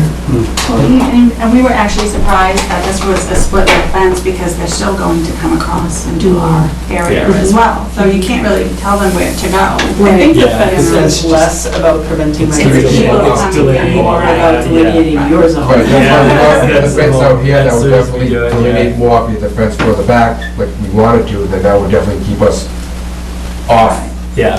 away easy, you know, opposed to just having the post every so often, which is kinda, you know, if the fence is definitely an easier marker, like when you cut the grass, whatever, you know. That's the You other hit the reason fence, you fence, stop, yeah, exactly. Everybody The fence, tends you to go stop. an inch and inch and inch, Right. so I gotta fence it. That's why we thought the fence going further back wouldn't be an issue, because at that point, it's definitely separated, and it's still, a split rail, so you can still migrate back and forth. And how many feet back was it? I'm sorry, I keep switching Oh, back and sure. forth on you. It was an additional. I don't know. Does it have a little thing on it? Yeah, every Every inch is inch. 20 feet, so it's like 60 by 90 or something. Got to about here, so it's.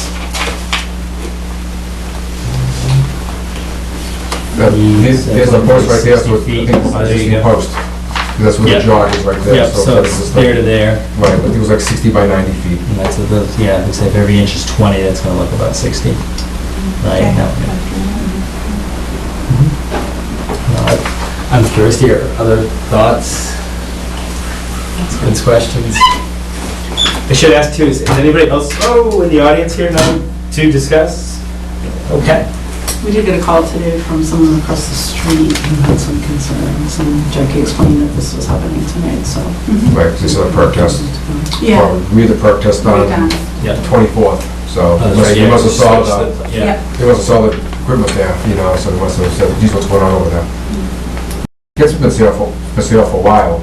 The sign was buried, and they actually put a new sign up this weekend. Well, I just drove by today, there's a new sign on the corner. I think it's for the other. For the other lot, I think that's Yeah, gonna that's sell it. it. Kathy, do you have thoughts, I've questions? been out there, you know, just sort of listening to Liz's question and looking at the plan and wondering, in terms of topography, does it slope down? It goes down Just that slopes way. down, but it's pretty flat Yeah, over the bottom. It's pretty close. I think it's they're proposing walkout basement because the way that the land slopes. Yeah. It's not dramatic, but it's gradual. Yeah, that's away from it. Yeah. The only I mean, thing the I was turtles- wondering is there like a logical spot to maybe narrow the lawn and just have a This area? lane? Just have like a lane Access. going back. Yeah, like So then it would widen back out again around the barn. And that might be easier place for critters to cross, but it would make more sense if it were like in a depression or Right. something. I mean, they cross the roads, they cross every road. I mean, they got like an internal magnet, so Stop the they turtles. know where they're gonna go, Yeah, so. it's the same, you get used to that, yeah. I'd be curious to do a site visit too. I don't want Sure. to push it back, but just to familiarize myself and really to take a look at what's going out there. In theory, and I can't speak for everybody, I'm not opposed to the idea, but really like to see what's going on out there. And to Liz's point, you know, maybe it's an hour or a quarter, depending something along those lines, but maybe we can go and look and it's, it all seems cut and dry. I guess that's where I'd kind of be at. Yeah. Makes sense. That's it. Does anybody have any immediate questions right now? Where are you with your process?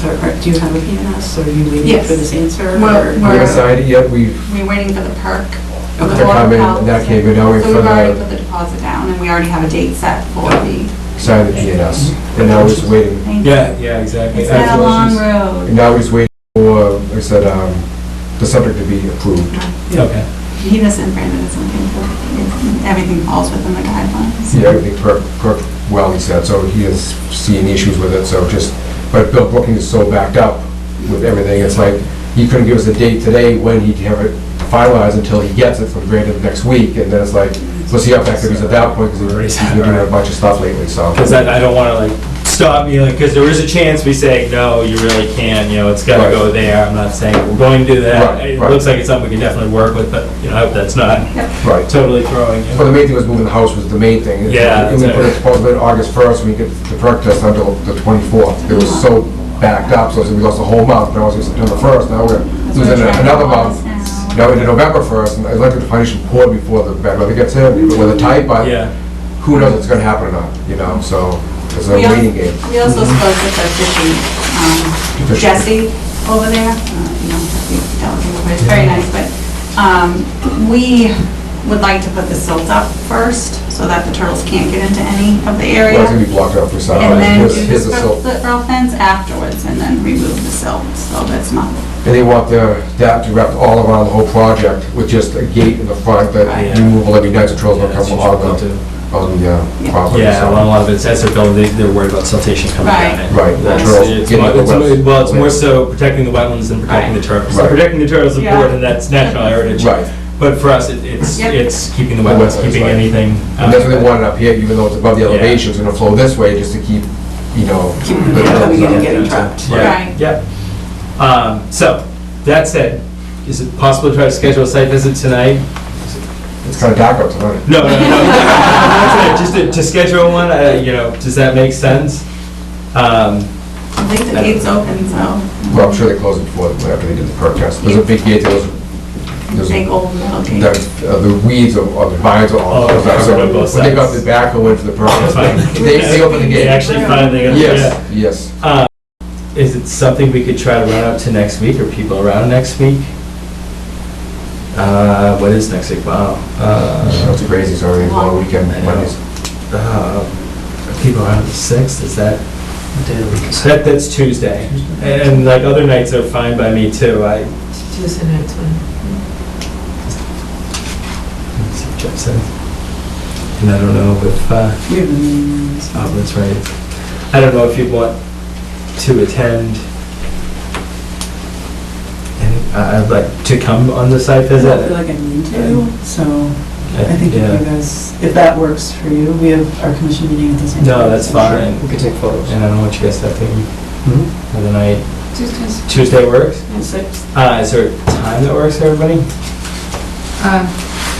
Early's probably better, just we have better light. Yep. 5:30. One of those two times better? And does that work for you? If we go out there Yep. next to, do you want to say 5? 5. Okay. All right. Yeah, that might be.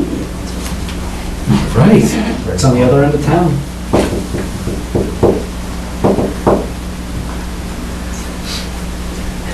Bolton does. It's right on the Harvard Bolton line on Yeah. town. Yeah. There's traffic. Cutting back and forth, yeah. That's why we wanted to be further back. Because one Yeah, thing no, I is can't pretty, Pretty it's busy. it's pretty noisy, so we figured let everything grow as much as we can out here. The further back we are, Yeah. you know, what to get us Spider, yeah. planted. Said kids can run around. Yeah.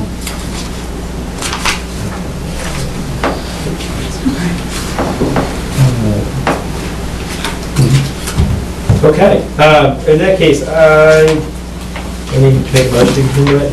No, it's not hearing, so. Okay, that's right, yeah, it wasn't. And then you just let us know, do you want us to Yeah. come back again? That's or what you want us to we'll put it probably on the 13th? put you on our agenda for our Okay. next meeting, which is the 13th, so Okay. that'll give us a chance to go out there next week, take a look. Any other questions, then hopefully, I would imagine we can get you a definite answer on that date. you know. Great, Sounds great, thank you. thank No, you. thanks for coming in, and congratulations. Thank you. Scary. How old are your kids? Do you- My youngest is 9, he just turned 9. My oldest is 9. Oh, yeah? Yeah. 14 and 17 this month. And we just had his first car, so he's, Oh, God bless you. yes. Yeah, not looking forward It to it. makes things easier, but it's, Yeah, I was gonna say, I'm kind of, I have a 13-year-old kind of way, like, it'll be very scary, yeah. Yeah, So, it's been crazy. We sold our house to, and then the house we sold to buy fell through last minute, so now we're renting since October. We have to live with my mom for one month. oh, that's wonderful, yeah. That's why I saw you sitting and I'm looking at the agenda. I guess it's good. fortuitous, anyway, but still. So we're hoping this all works Hope out. things start working out Yes. already. thank you. Next very night. much. Yeah, you guys Have a take nice care. weekend. So, you need to call from next Tuesday, or just gonna meet there? We'll be right, yeah, we'll be at the lodge, you have to trade. Yeah. Something then. Oh, is there a street address? Do you know? It's just Yeah. 295, 295. It'll be a gate. Yeah. It's just a big open, you see the big red barn. Give me the first line. Thank you. It's right on the Thanks, guys. corner, On the corner. We're still gonna road in Bond Hill. but it's on Bond. Yeah, it's right at the intersection of Stiller Road. Nobody knows the answer. We're getting there, we're getting there. We're getting a few things. So, Should be ready. Ready, we'll move. I assume so. This is probably, I Just get in here and you want Yeah. that copy? yeah. It's just Okay. getting ready. Look at you go. All right, the Bolton Conservation Commission will now hold a public meeting under the provisions of Mass General Law, Chapter 131, Section 40, and under the Bolton Wetland Bylaw, Chapter 233, to consider a notice intent followed by GAPCO for a septic system repair, demolition of an existing house and shed, and construction of a new single-family house and associated site grading at 466 South Bolton Road. Good evening, Peter Davis, Engineer and Design. So by email, you would have received this plan as well as the Board of Health plan. I wanted you just to be aware of the Board of Health piece because there was some revisions to it. We'll have to obviously go back to the shoulder because we've introduced a pump chamber, but I don't expect there to be an issue. We've kept the same leaching rule and the same relationship. So at the last meeting, the commission rightfully so had said, can you find a way not to impact wetlands? And it was just incumbent upon us to find a way to do that. So we did. The finger of wetland came down to the existing house, located here, goes through the cellar, makes its way over here somehow. So our proposal then is to just take that area where it currently ends, put a masonry head wall, put in a 12-inch ABS pipe. I spoke with your DPW director, does not want a direct connection to the catch basin. I'm respecting that. We'll just discharge to the ground, it works just fine. We've got a 1% pipe, and we've got riprap here that we're proposing simply because it won't go so much for our flow, because it's already going through this vegetated area, but they definitely push snow here, and I just thought it would just be a better way for all of this just to kind of be here. We want to propose to remove the ash tree that's diseased. We'll plant 3 new trees in this zone. Then we've got a cluster of 10 trees that would come through this zone. I've got the ECB limit where we're going to actually do work and grading. These trees can be moved into the cart, and they be handwork done, and that, just to come out here and make a mess doesn't make any sense to me. I want to stay as far away as Put that possible. flat. If you don't mind. Yeah, no. That's sweet. And I was like, you know, I'm not even, I don't know if that's all right. I'm in the zone. Yeah, that's fine. So put it- Yeah, So yeah. sorry. So we've got the 10 trees in the cluster, and then we've got a split rail fence that we're gonna put in for a permanent buffer. Our well's at this position now, our home is proposed here, again, septic tank pump chamber, discharge to the leaching area with driveway here. It's pretty much some of the sugar maple, again, that, to me, that's the best thing out there, we save that. So, I mean, I know that there might be another tweak on this, but I looked at putting it here.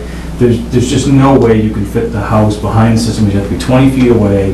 That put the house here, And it just was, it just didn't feel right, didn't look right, the driveway doesn't work well, and the sugar maple's still at risk. Whereas if I do it this way, the sugar maple's protected, we try to create a new, really a zone around the resource area, which is what we're here to embrace. And still get a house, because I gotta get a house at the end of the day. Sure. And so it's gonna set off on Lively Road, and that's pretty much it. Same features you had before, construction entrance apron, sedimentation erosion control procedures. We did modify our schedule of construction activities. Again, what I have made as an emphasis here is you've got to do all the good stuff first. You can't stop building. You got to put in the trees, you got to get this stuff set up, then you can go. So that's pretty much what we've said, is you got to do this grading here, you got to put in the split rail fence, you got to just say, I'm done.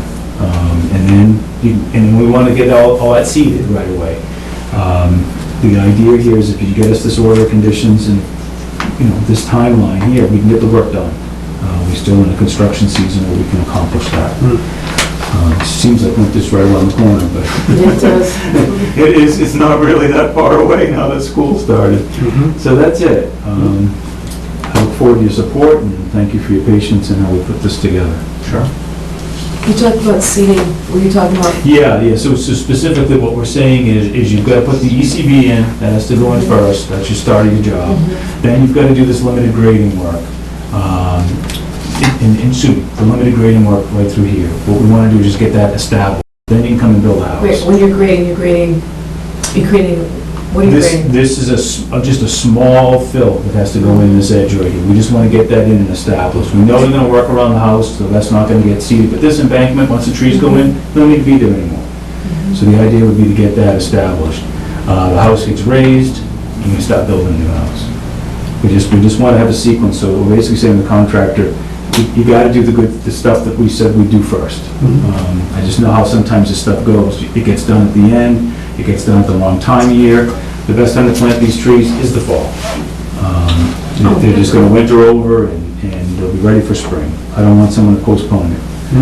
So, Wait, it's not flat, this is 98. yeah, there's a little slope right here, only because I have to bring the house up. That's the only way I can make all this work.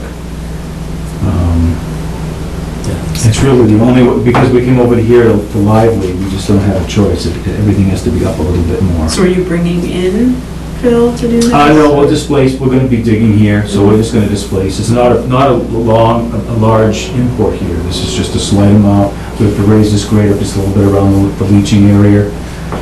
We're talking about 1 to 2 foot fills here, nothing more than that. Finished floor, 99. Yep, and the grade is 98. So it's flat. It's very flat, yeah, but I'm just saying, but we had to bring things up so we could get things to grade and pitch. We don't want water coming back to the house.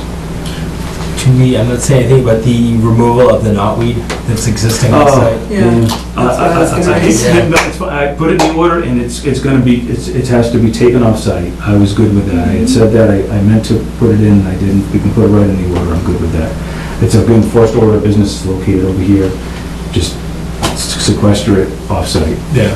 So, can we just talk a tiny bit more about that? Because in the Sure. previous plan, when you were going to be excavating for the foundation here, you were going to be excavating knotweed contaminated soil. Yes. Now, it looks like I have a little bit of fill to come through. I mean, if you, I And can you'll be try sequestering filling. on site if you'd like, which we could do. We could put down an impermeable membrane Yeah. and put that over it and go over it with fill. I'd game for that. It may or may not work, but No. you could try it. Yeah, no. If you feel more comfortable with that approach, I'd be happy to take that. Yeah. I think one way or the other, we'll probably have to put something in the order about, because if you just remove it now, it'll grow back next year. Yeah. So about, sort of follow-up Okay. monitoring and management of that. I had no problem with that being included in the order, and I can put a cover over it.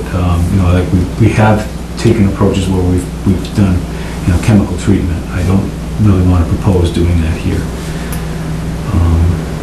I don't think it's necessary, nor do we want to have the patience for it. Where I've done it in a natural It's a setting. several-year process with them. Yeah, and where I've done it in Lincoln on a piece of property, and it took us 3 years just to get ahead of it. Yep. But we did, and it worked. But we were in a natural woodland. You know, Yeah, I The reason why we didn't want to do it was because we had all this overstory and we didn't want to be messing around with anything. So yeah, I apologize for that not getting That's in okay. there. There were so many takeaways at the last meeting. I missed that one. Is anybody else here to comment on this? Ma'am? If you are, I apologize. I never would have put my back to you. Listening, fascinated with a not me problem. Oh my gosh. Oh, do I have one? It's a Because it nightmare. comes up no matter what you do. It's a It nightmare. tends to come up, and I'm wondering if putting something over it, if it still doesn't come up through whatever it is. It may, I've been doing a whole bunch of research on, not being on construction sites, and there's very little from this country, but there's a lot from England. Okay. So I'm happy to If you pass want, your way. yeah, I was gonna say I'd be happy You know, to. what's the Try thickness it. of the barrier, or, Mhm. you know, what works, because they have tried that over there. Okay. Well, I mean, as strong as a root mass is and It pushing comes through. asphalt. Yeah. Yeah, but see, asphalt Goes still under has it. some porosity to it, Exactly. whereas if I use a plastic that has a certain mill thickness, Yep. there's no void there, Right. other than the seam. And I can tape the seam with certain products, I can actually mend the seam together by basically melting it, and that joint is stronger than the material itself. It's how HDP How pipe is. deep would that be? Our fill zone in that area is probably only order of about 2 feet, so. I'm just thinking about stuff that wants to grow on it, and It would be lawn that area, ma'am. I'm not gonna plant a tree there or anything, because then there would be some competition. But I think we can make it work, and I'd be happy to work with you on that in the field. This project's gonna go together very quickly. Yeah. I mean, the client really just, they made a mistake with this property, it's clear, and they want to move on. I mean, overall, this plan does pull stuff further out of the buffer zone or in the wetland area. I agree with the so other one, that's a but I didn't plus. think we were gonna go backwards. Yeah, no, I think this is actually better for our purposes. I agree. Going with For this. your charge and what you're charged Yeah. with doing, absolutely. That's why I say, I took away your commentary at the last meeting, and I respect what you have to do, and this is the best that I can do and still comply with all the other rules. Yeah. So I have a couple questions, Yes, sir. right? Only because it's a pretty stark footprint here. We've seen a few projects come up where all of a sudden there's a deck, or there's a portico, or there's an entrance that gets covered. Where is the entrance? Yeah, no, there would be a front door, we're anticipating that. I would anticipate that it's a walkout basement. I didn't think of a deck. I actually would, I guess respectfully ask that I be able to put on, a deck, say 10 by 12, and that seems like a reasonable deck. I know. But a good point, though, no, I wasn't even thinking because it is a walkout. I said this is a very. No, I know you did, and I regret, And there's I hate nothing. for them to come back, like, I'd have to come back to you and amend it, and I'd rather try to resolve it with you this evening if I could. They're gonna wanna get out of that second level, well, basically, it's the second level, but that's their first floor, so their kitchen is gonna be at that level. And I'd like to come out, and again, that was the purpose for giving you that permanent barrier. The deck, it would be open, I mean, it's gonna have slots in it, so it's not going to be impermeable, it's gonna be pervious surface. We did do the perimeter stormwater management system that we had before, and that still continues forward with this plan. If I could just agree on what the deck shape is that you can find reasonable, I would like to have one. I'm not- I didn't think of it. But you know what ends up I'm glad happening you is, brought it up, though. I know. Because I never thought of There's a it. deck here. Yeah. You know, Yeah, he has there's a built- deck comes in, and a there's a deck, walkway and a yeah. gazebo and. Yeah. And that's a really square sort of footprint with Well, nothing else. again, one of the comments was, keep it, this is as small as I can really do it. It's a two-car garage, and basically you're looking at like a 200 square foot house. It's not very big. The basement could be bonus space, but we can't assume that it's not habitable space to this extent that it's a bedroom or something, so, that's pretty much what I see happening here. It's a pretty small house. But I would ask, and if we can put that in the order that a deck, I can draw it on here, actually. I gave you 3 copies, I'll do it before I leave, and just mark it. Because I know that I'll have to come back if I don't do it. Or patio. That I don't have a problem saying no to, though. I don't, because now I'm putting down stone and making a less permeable surface. I can still make it permeable with stone, but I don't have a problem doing that, if you would prefer not. If you want me to, go that way. The trouble is I still gotta have a stair to get down there. I think I don't wanna have a second means of egress.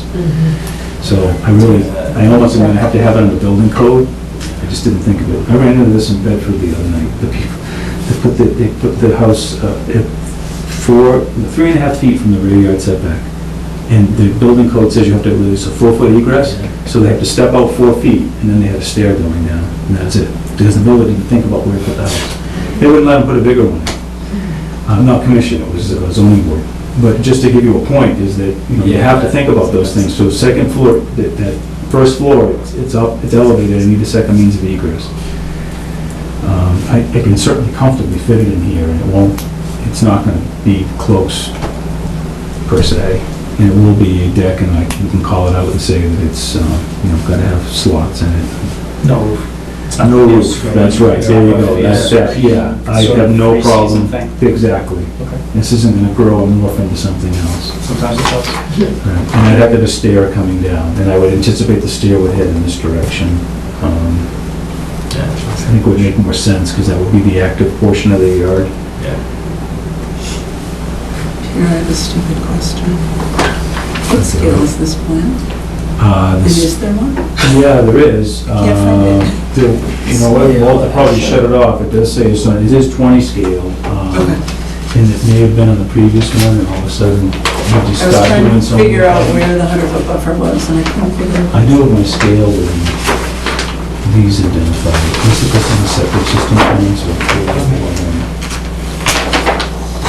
Okay, so that's the 25-foot buffer that's shown So on this is here. shown, there's 20 scale here, so you can see that that's pretty much the same module here. So I'll actually write on the ones that I've given you, they are 20 scale, obviously you would reduce size. And I Yeah. have my scale with me, if there's something you'd like to have measured. No, I was just looking to see where the 100-foot buffer It's on the was. left, if you look on the left-hand side. The 100-foot buffer? Yeah. Yeah, I mean, pretty much the whole lot's in it. Yeah. It runs out But here it's at the right along street, the edge. and then it's right here. So, and just a note that at least portions of the house look like they're within the 25-foot buffer that's in the bylaw. But I would argue that the former house was even more so. Yeah, it's in the so- wetland, yeah. It's part of the wetland. Exactly. It's the receiving water of the wetland. Oh, the corner of the garage? Yeah. I couldn't do any other rotation because of the front yard setback. I mean, that was the dilemma here in putting the house in. We had the 20-foot setback plus the rounding of the street put the house back here. So we could never get it to really fit in here well, and I was even closer to the wetland. I was like, forget this, I'm not even gonna think about going along South Fulton. This made more sense.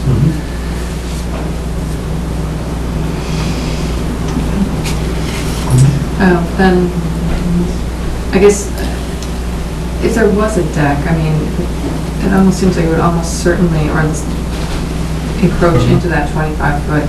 Let me try to put one on my plan, and then I can put it on yours. I'll just make it a point to stay out of it. Do you want to put it on this one?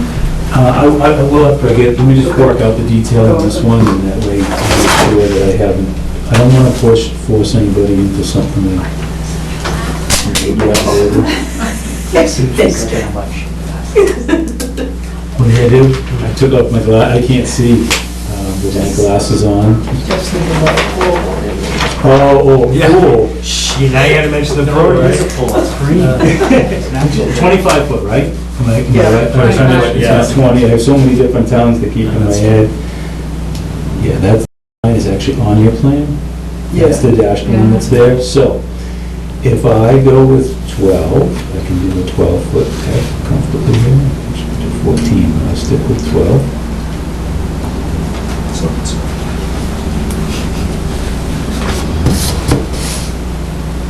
What is it, does the tennis court? I do like tennis. Maybe over the septic system. Jeff did not suggest it, for the record.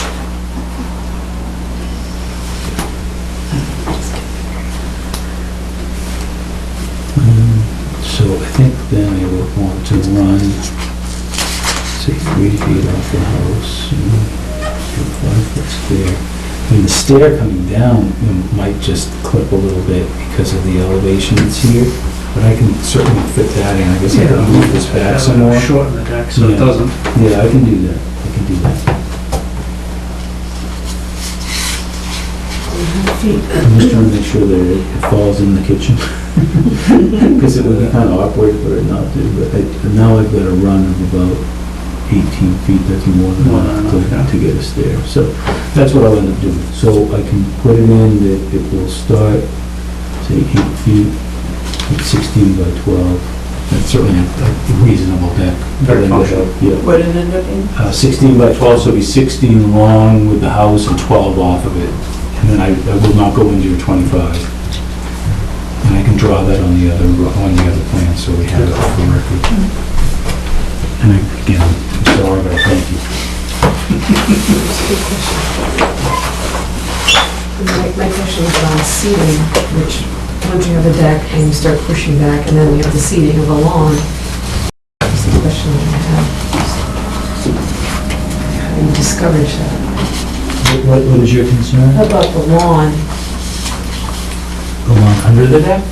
Right, like people want a lawn, so how do you accommodate or not accommodate for that? They're gonna have a front yard, they're gonna have a side yard to this property, and, you know, and this is certainly a functional portion of the yard, but, you know, when they're gonna buy them, it's going to recognize there's a wetland in the middle of the Right, yard, and I right. can't change anything to Right. do with that, and by putting in this barrier, that's my intent to say, look, that's it, that's what you get. Right, right. You can't change it.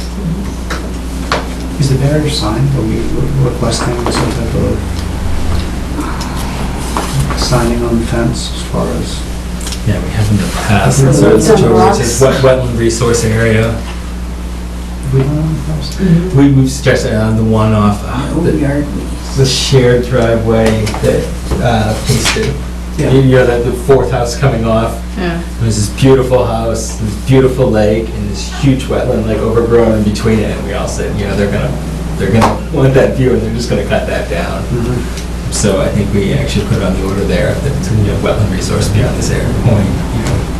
I don't think we went to no cutting, no dumping, or anything like that, but it was like clearly marked and ready, like, stop.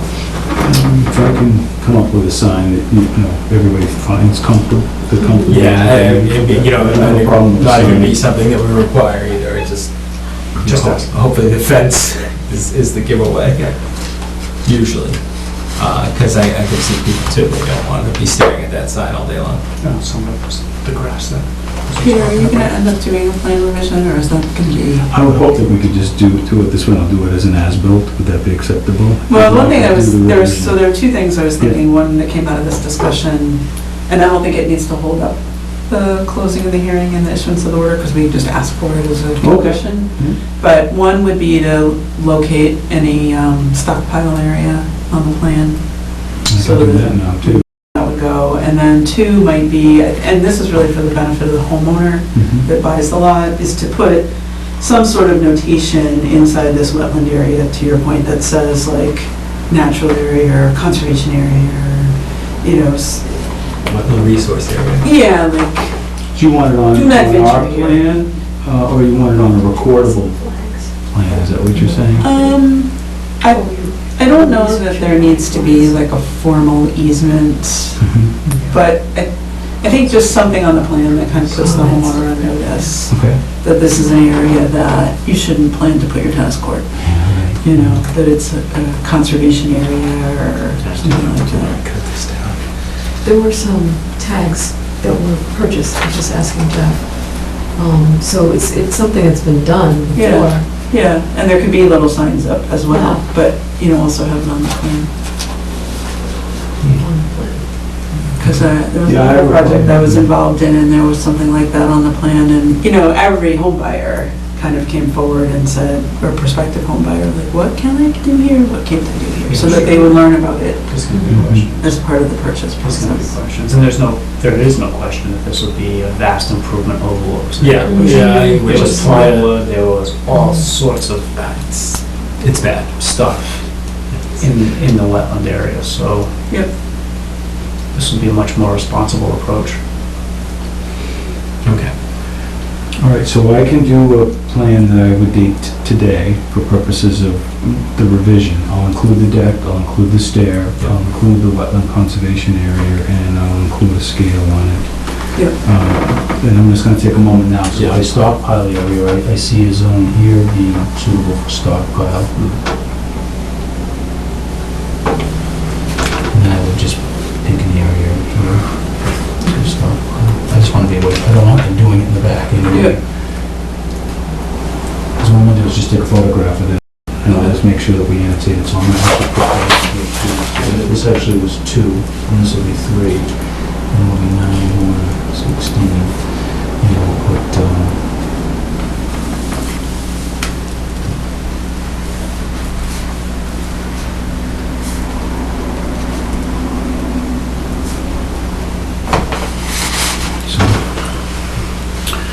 think of another, or? Best practice for knotweed would be the Oh, the knotweed removal.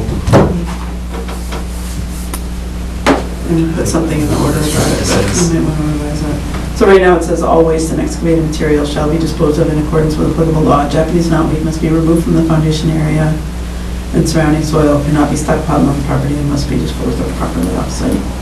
And we can add something about, I'm just gonna say must be sequestered with a means mutually agreeable. Would that work for you? Because then I'm communicating directly with you on that. yeah, All right, or it's or my removed. successor. Or your successor. Must be sequestered. Which would be bittersweet, it really would be. Oh, don't use that word. Somebody gets these I things.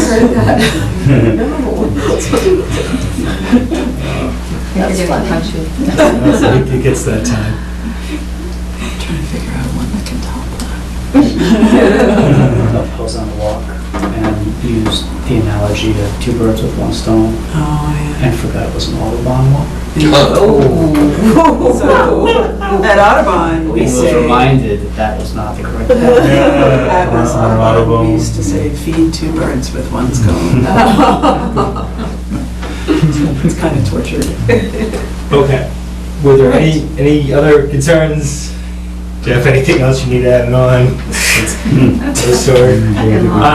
Any questions? We're good in the audience? Excellent. All right, so then I would make a motion that we close the public hearing for Gapco 66 South Fulton Road.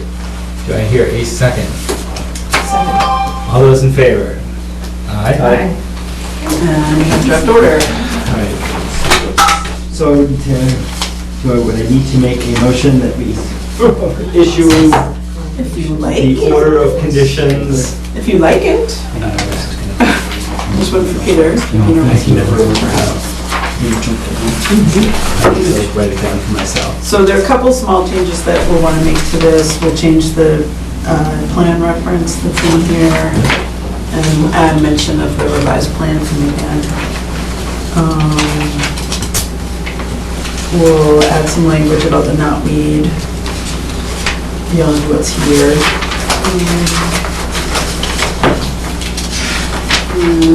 Mention the deck that was added. And signage, you want Yes. signage on the fence? Notation on the plan. If notation on the, I thought that was a fine suggestion, notation on the plan, so if, not to be intrusive of a potential homeowner's sort of environment. It would be tough to stare at that sign all day out your back window. Okay. Yeah. This was more of a question than an ask. I mean, everybody else is. I think It's pretty worth obvious too, so if putting- anybody started Putting working the out sign there, up. you know. Yeah.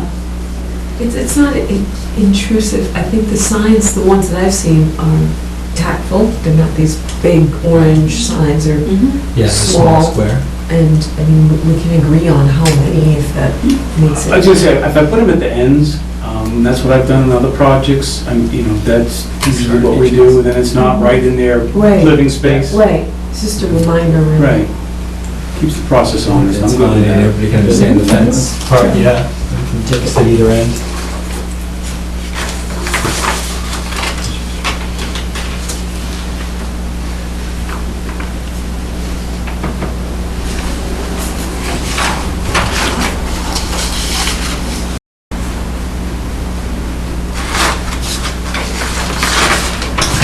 So, Go ahead. is there some way to be specific about which trees are planted? So they're sustainable and you're not Yeah, I called off maples, it's a Okay. very hardy tree, I wasn't gonna try to get in anything beyond that, and that's a Okay. native plant, so, Okay. I just thought it would, gonna be the most, the one that's gonna work the best here, because the feet could be fairly wet. that and a they're red native maple will- and, okay. Right, and it's a native You plant. mentioned the red maples in the findings.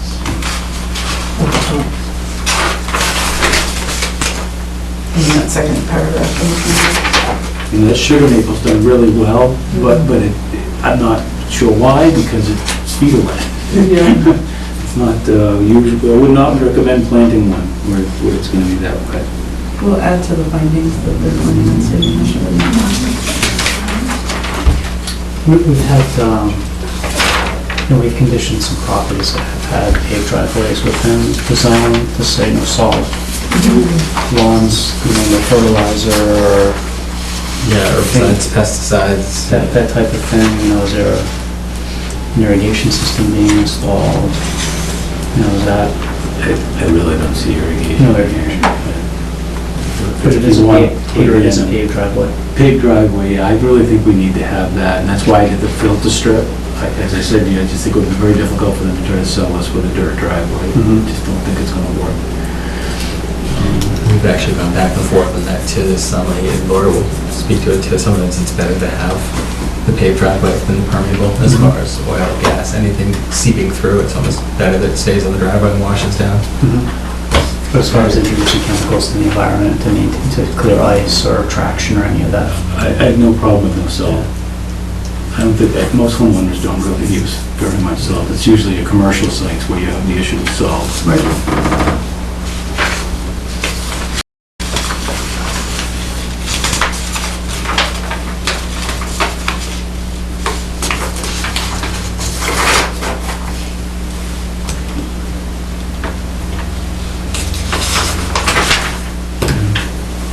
I'm good with what you wrote, I don't need to offer anything further, so thank you.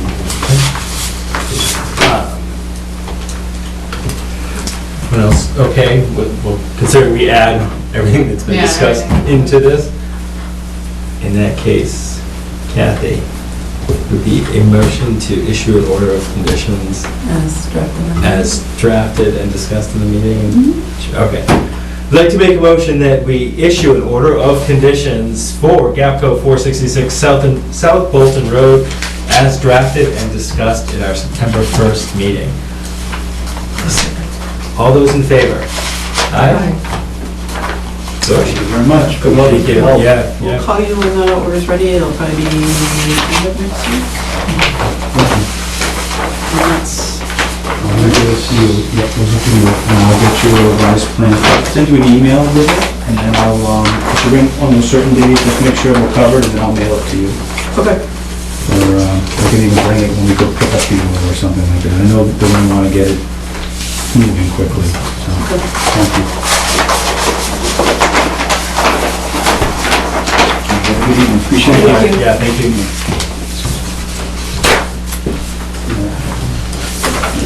Which way? Right.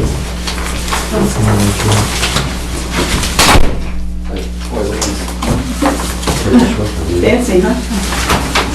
Hey. Nice to meet you. Nice to see you. Sir, last time I saw you, we were in a freezer. Yeah. it's true. I'm not sure if Kathy and Brian can inform you on what I'd like you to present before you this evening. We got a very brief summary. We interested in Well, Yeah, and then after that, I hope there's a little bit of time for my two questions. oh, there definitely is, definitely. Yes, my family has a farm since 1929 on Sawyer Road. It's in the part of an 8-acre farm, and we're actually running out of water. We have 4 irrigation ponds, and some of the irrigation ponds are so low that there's a high bacteria count, so we cannot use the water for different purposes, like we can't use the water for spraying the trees. And so we have to depend on that from the well that we have as a source of water for the property as well. So we have a well that we drilled that is irrigating a considerable amount of the orchard space. We're concerned that my sister who lives on the property, that her well is being affected by that. So we're using that very judiciously. I have a letter and some backup. I've been working with the NSDS with, do you know Dan Lanthal? He heads up the Middlesex and also the Worcester County NSDS or USDA. And he's designed some dimensions to increase one of the ponds by 10,000 square feet. I have an existing conservation plan that's been on file since when my dad died in 1999, so it predates that. And I have some amended data from the NICS indicating the construction of the pond and the depth and the size and what have you. Let's see here. And the pond, the potential pond is located on you mean at a culvert? Okay, great.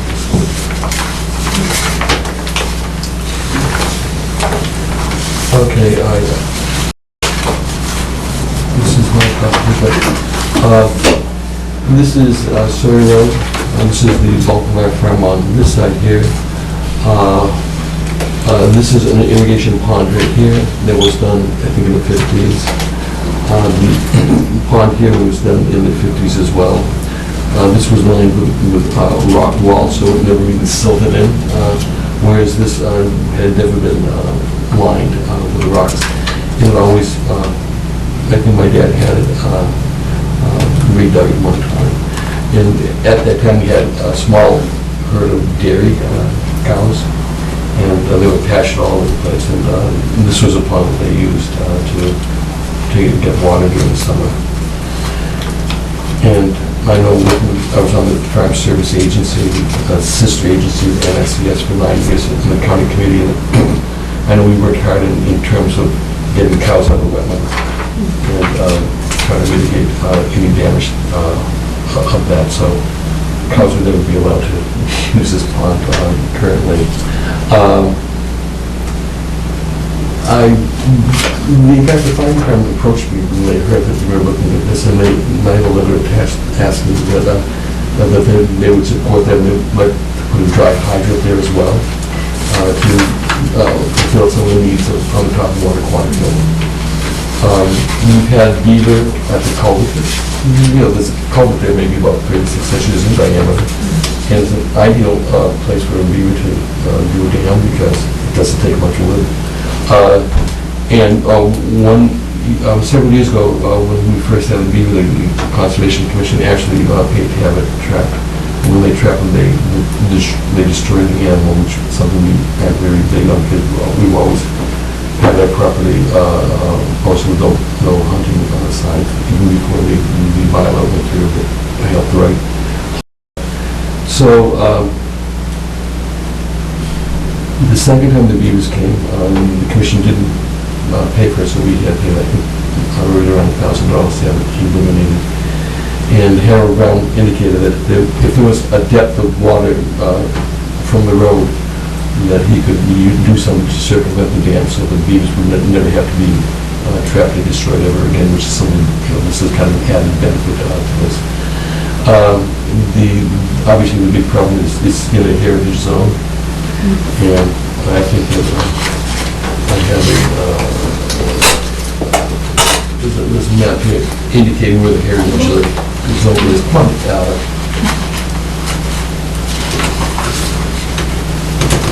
basically, the Heritage Zone is indicated in this map here, which is basically, it says everything. Yeah. Oh, Yeah. It's quite significant. And let's see, I do have here water, in the back if I have water needs, and what type of water this would actually provide the farm, and what type of needs we have on the farm currently. All of our irrigation, except for corn, is on drip. So it's a conservation measure in terms of dealing with the water usage. So the only thing that we are unable to drip is at cornfields. And at cornfields, we would just, have the water buffalo dump the water on it. It just wasn't enough. And we had to, I think, mow down 3 or 4 cornfields before we could harvest them, just put them up in reserve. So experiencing some significant losses with the drought. That coupled with the Valentine's Day massacre on the peach crop, all the soy in New England was destroyed because of temperatures that exceeded -17 for 2 nights in a row. Kind of funny because we had one of the mildest winters on record, and we had those 2 nights where just destroyed the entire peach crop. I also have indications on what water usage would be needed on the orchards and also water needs on the vegetable crops. Working with USDA, both FSA and the NICS, we had designed and also put in an irrigation system that is currently irrigating the entire farm, except for cornfields. This is a pond that we had these 2 ponds here dug during an emergency situation many years ago. And at that time, it was one of the times I was chair of the Board of Selectmen, and I was told that I should be put up as an example of how the permitting process should go. And so that did not mitigate the emergency we were facing at that time, and in fact it continued the emergency, and that was the last thing we had some not as significant losses as we had this year. Like I said, there's a lot of backup here, and I'm not sure what you'd like me to say or do, but I know that we're up against the wall here, and we're having massive losses. There's no press here, is there? No. What's that we're on TV? Oh, are we? Yeah. Okay. Always on TV, yeah. So, You don't watch every week or every other, you don't tune in? well, no, we're doing so well. Now you know. Yeah, I should have. Okay, camera. Oh, no, my camera shot, I should say, it would look at the financial situation that we're up against as well. But we have, I think that Kathy provided this map to me when she and Brian walked the property. We walked out to see the levels here. I think there were maybe 3 feet of water. The design is such with this pond that at all times there would be 3 feet of water left in the pond to help any wildlife that is in the area. And what we're doing is basically changing one wetland habitat to another wetland habitat. And all these ponds here are big transition zones for birds, and they love our blueberries, so we want to keep them happy. That's what we're looking at. We're looking at hopefully something that would be done in kind of a expedient measure. Did NRCS give you a sketch of the pond? Yeah, they did. Let's see. Should say, speaking of expediency, when Kathy and I went out there, this is something, if it's going to happen, it needs to happen relatively quickly, just in the water. So we did give him permission to dig a test hole to see if he was actually going to hit water in that area. That's the size of water at 3 feet. I think she has it in the write-up, but 70 feet by 100. Yeah, we did. There was enough of a concern to say, all right, at least let's find out before the meeting if it's even going to be worth doing. And it sounded like you guys said you dug the test hole, hit water around 3 feet. Was that it? Water on 3 feet. In fact, some of the backup data is measuring the pond in terms of capacity at the 3 foot level, 3 foot down level. Okay. And we're looking at a 12-foot pond depth there.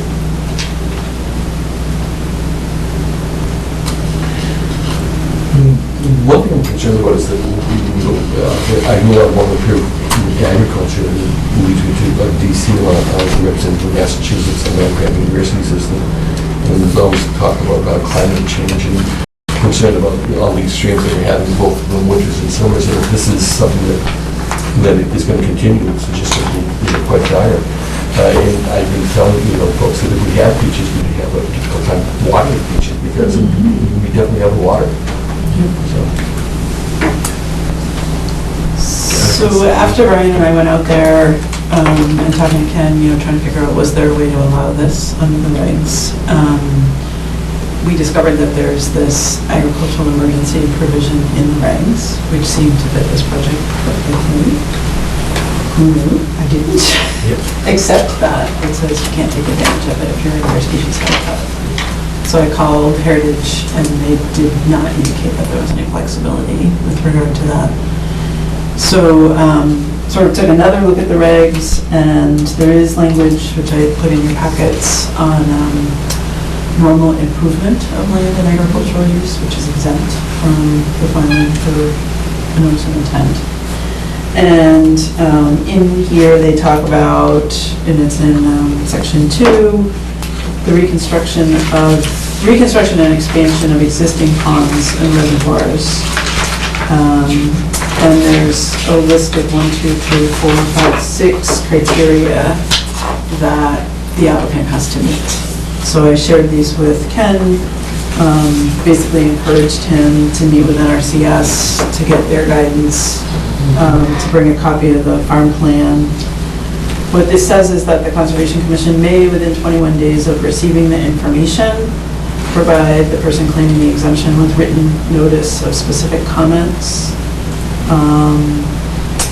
And it says the work has to be done in accordance with the conservation plan, and that the maximum amount of bordering vegetated wetland that can be altered is 10,000 square feet for a pond.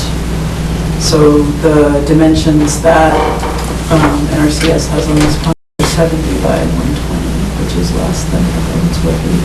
It's 84 feet. So I think that this falls within that. It has to be presented at a public meeting, so that presumably people have an opportunity for comment. And, if there are conditions that you feel are important to place on the project, you can, but it would technically be exempt from filing. So when we think we can do it, when can we be able to do it? We're right here. Doing it right now. Oh, this is it? Oh, this is it. That's why we put it on the agenda.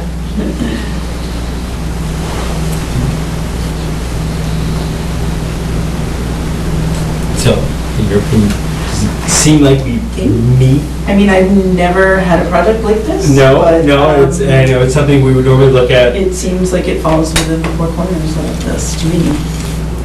And it's going to say it's somewhat of a timeliness issue where it's one of those things we could if it was a long range plan, we'd probably want to look more at it, if they were getting adequate water, but if it's now we're at a question of like parts of crops possibly failing, economic hardships being incurred. So it's kind of one of those we try to move on tonight if possible. Yeah, the one piece that I wasn't sure about is this exemption is specific to agriculture. If the fire chief wants to put a dry hydrant into the pond, I think typically the commission's requirement has been to file an RDA. ADA? A request for determination of applicability. I'm presuming that could still happen, and the dry hydrant could get installed a month from now, or whatever. As a separate activity. I don't think you can approve that as part of the agricultural project. Because that doesn't fall under the emergency provided. Yeah. Exactly. So that would be a more administrative part. That would not be a part. Yeah, and we could talk to them about that. I mean, they just came in with another project, so. I was going to say, they're still trying to clear the dry hydrants, so your existing ones. So, that said, if we did meet the conditions, and people were satisfied that we did hit these 6 conditions, depending, what would our next step be? We would need to provide a letter to Ken, or was it? I think you could just make a finding that, and we could memorialize it in a letter, you know, that the project fits within the scope of the normal improvement of land and agricultural use provision. So to your question about climate change, so the 8,000 square feet covers you for this year. But if it's worse next year, Oh, don't say that. I know, No, we don't want that, we don't, but, No. you know, No, that. we know what's happening, you know? Yes. Well, we're supposed to speak this. Well, some of us knows what's happening. Yeah, right. Every day you're seeing this. Well, So- look at California. Right, which has right, been- right, we're just beginning for to- many years.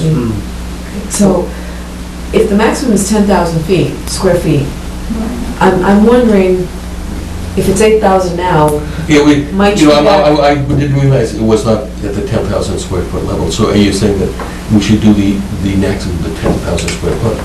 I'm not suggesting this. You might But, also, you might also. I just suggest. No, I thought it was designed for 10,000. It was more, I think your question was more like, is this something that you're gonna have to come back next year and say, I need to dig another pit? Or dig it deeper. Or dig it deeper. I hope not, I really do not hope that. Can I ask the same question, Ken, just in a different frame? Sure. If these ponds have been here 75 years, Yes. right, you've been a steward of the property for 75 years, what percentage is environment and what percentage is demand? Is it 75% environment, 25% demand? I would assume your demand has grown over the years. Demand has grown over the years because we've expanded over the years. So what would be the, I guess, the relationship between The water usage and the demand. and all the environmental conditioning and the demand? It all depends on it all depends on the season. You know. Well, right now, though. Right now,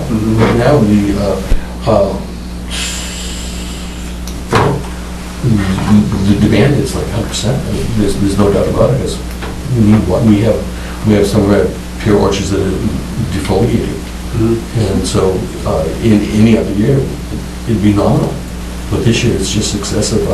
You know, we do a lot of farmers markets in the Boston area, and I was heading down Route 2 to Belmont today, and familiar with Route 2 going east just before Route 95 and 128. There's a water course right on the right-hand side. Have you seen that water course? It's amazing. It doesn't even look like puddles. It looks like a stream. There was a white egret in there too, and it was. I couldn't believe how it was like this. That's Totten Pond. I was shocked to see the level of it. And you know, I've been working. I met with Secretary Beaton. I think a week from Tuesday, and been working with Kate Hogan in the governor's office, and also with Senator Warren's office on. We need to have the governor declare this as a disaster.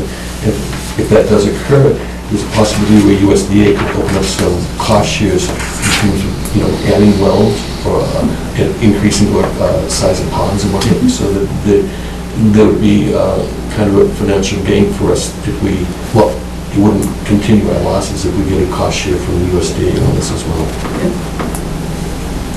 So.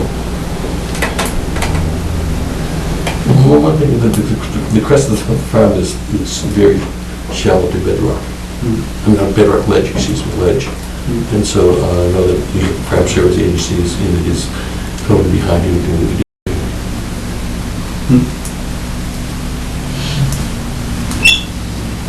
Unfortunately, we did have, I think, a couple of weeks ago, we had on late Saturday night, early Sunday morning, like I mentioned before, and kind of like made a thing with the little line. So, you know, we were hoping that once our PQL starts in September, that things look a little like, instead of walking on crunchy grass, like you walk on crunchy snow, that it'd be really good. I was walking on crunchy sphagnum yesterday. So, do we have one copy of this? I think I gave Brian one copy. Well, it's the current conservation plan, right? That's old. That's Okay. old. And but if he did give something, who has it? The paper stuff. So we have, I think this is my copy here that I was fishing through. Again, this is my conservation transport. So I think we need a copy of like this. Well, that's my copy. Because You can make I me wrote a it. copy and drop What? it off. You can make me a No, you copy. have a copy. I don't have it. Somehow. This is part of that. See, I know Dan Lepo had like 9. Oh, okay. So Nine, I got this piece, but I didn't get that. I just wanted to put it all in a file. You must have been put his daughter's, his sister. You want the exact, I think I know what you want to see.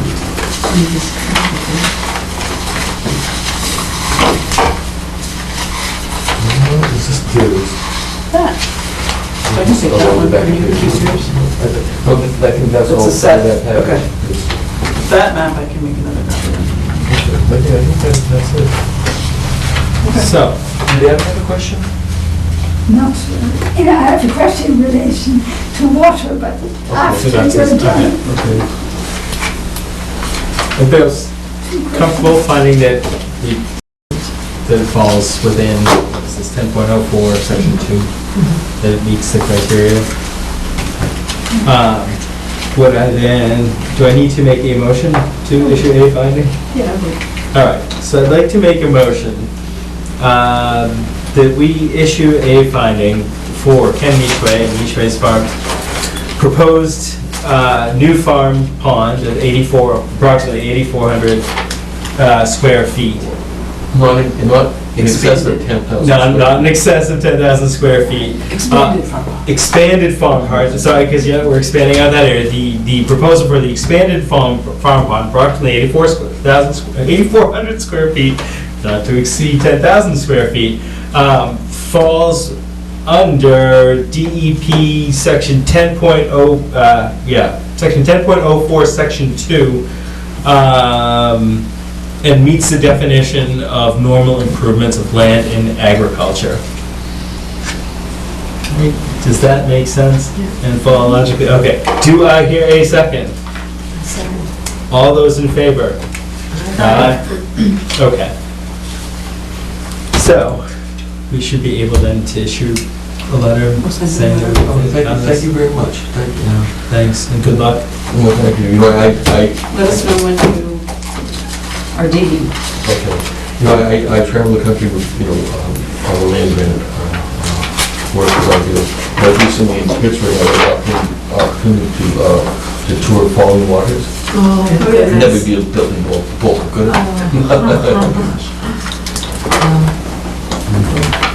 Thank you very much. Nice meeting you. Yeah, thank you. Thank you. Thank you, Alan.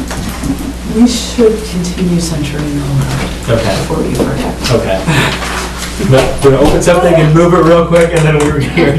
All right, so I'd now like to continue the public hearing for Lot 1 Century Mill Road, notice of intent number 112641. Kathy, do you have any updates? Scott got an email today and requested a continuance to the next hearing. Staff put together a couple of page report on the lot after we went out and did the site visit. And I think in deference to Scott, it probably makes sense not to go into this. Yep. I have not sent him a copy of this. I'm happy to do that before the next hearing if you want me to. I think that would be beneficial. And reading through what you found, I think that was a lot of what we saw too going out to that lot. And I think you're right. It's probably best to save for the full discussion when Scott's actually here. Yep. So that said, I would make a motion that we continue the hearing for Lot 1 Century Mill Road, notice of intent number 112-641 until our next meeting, September 13th, 2016.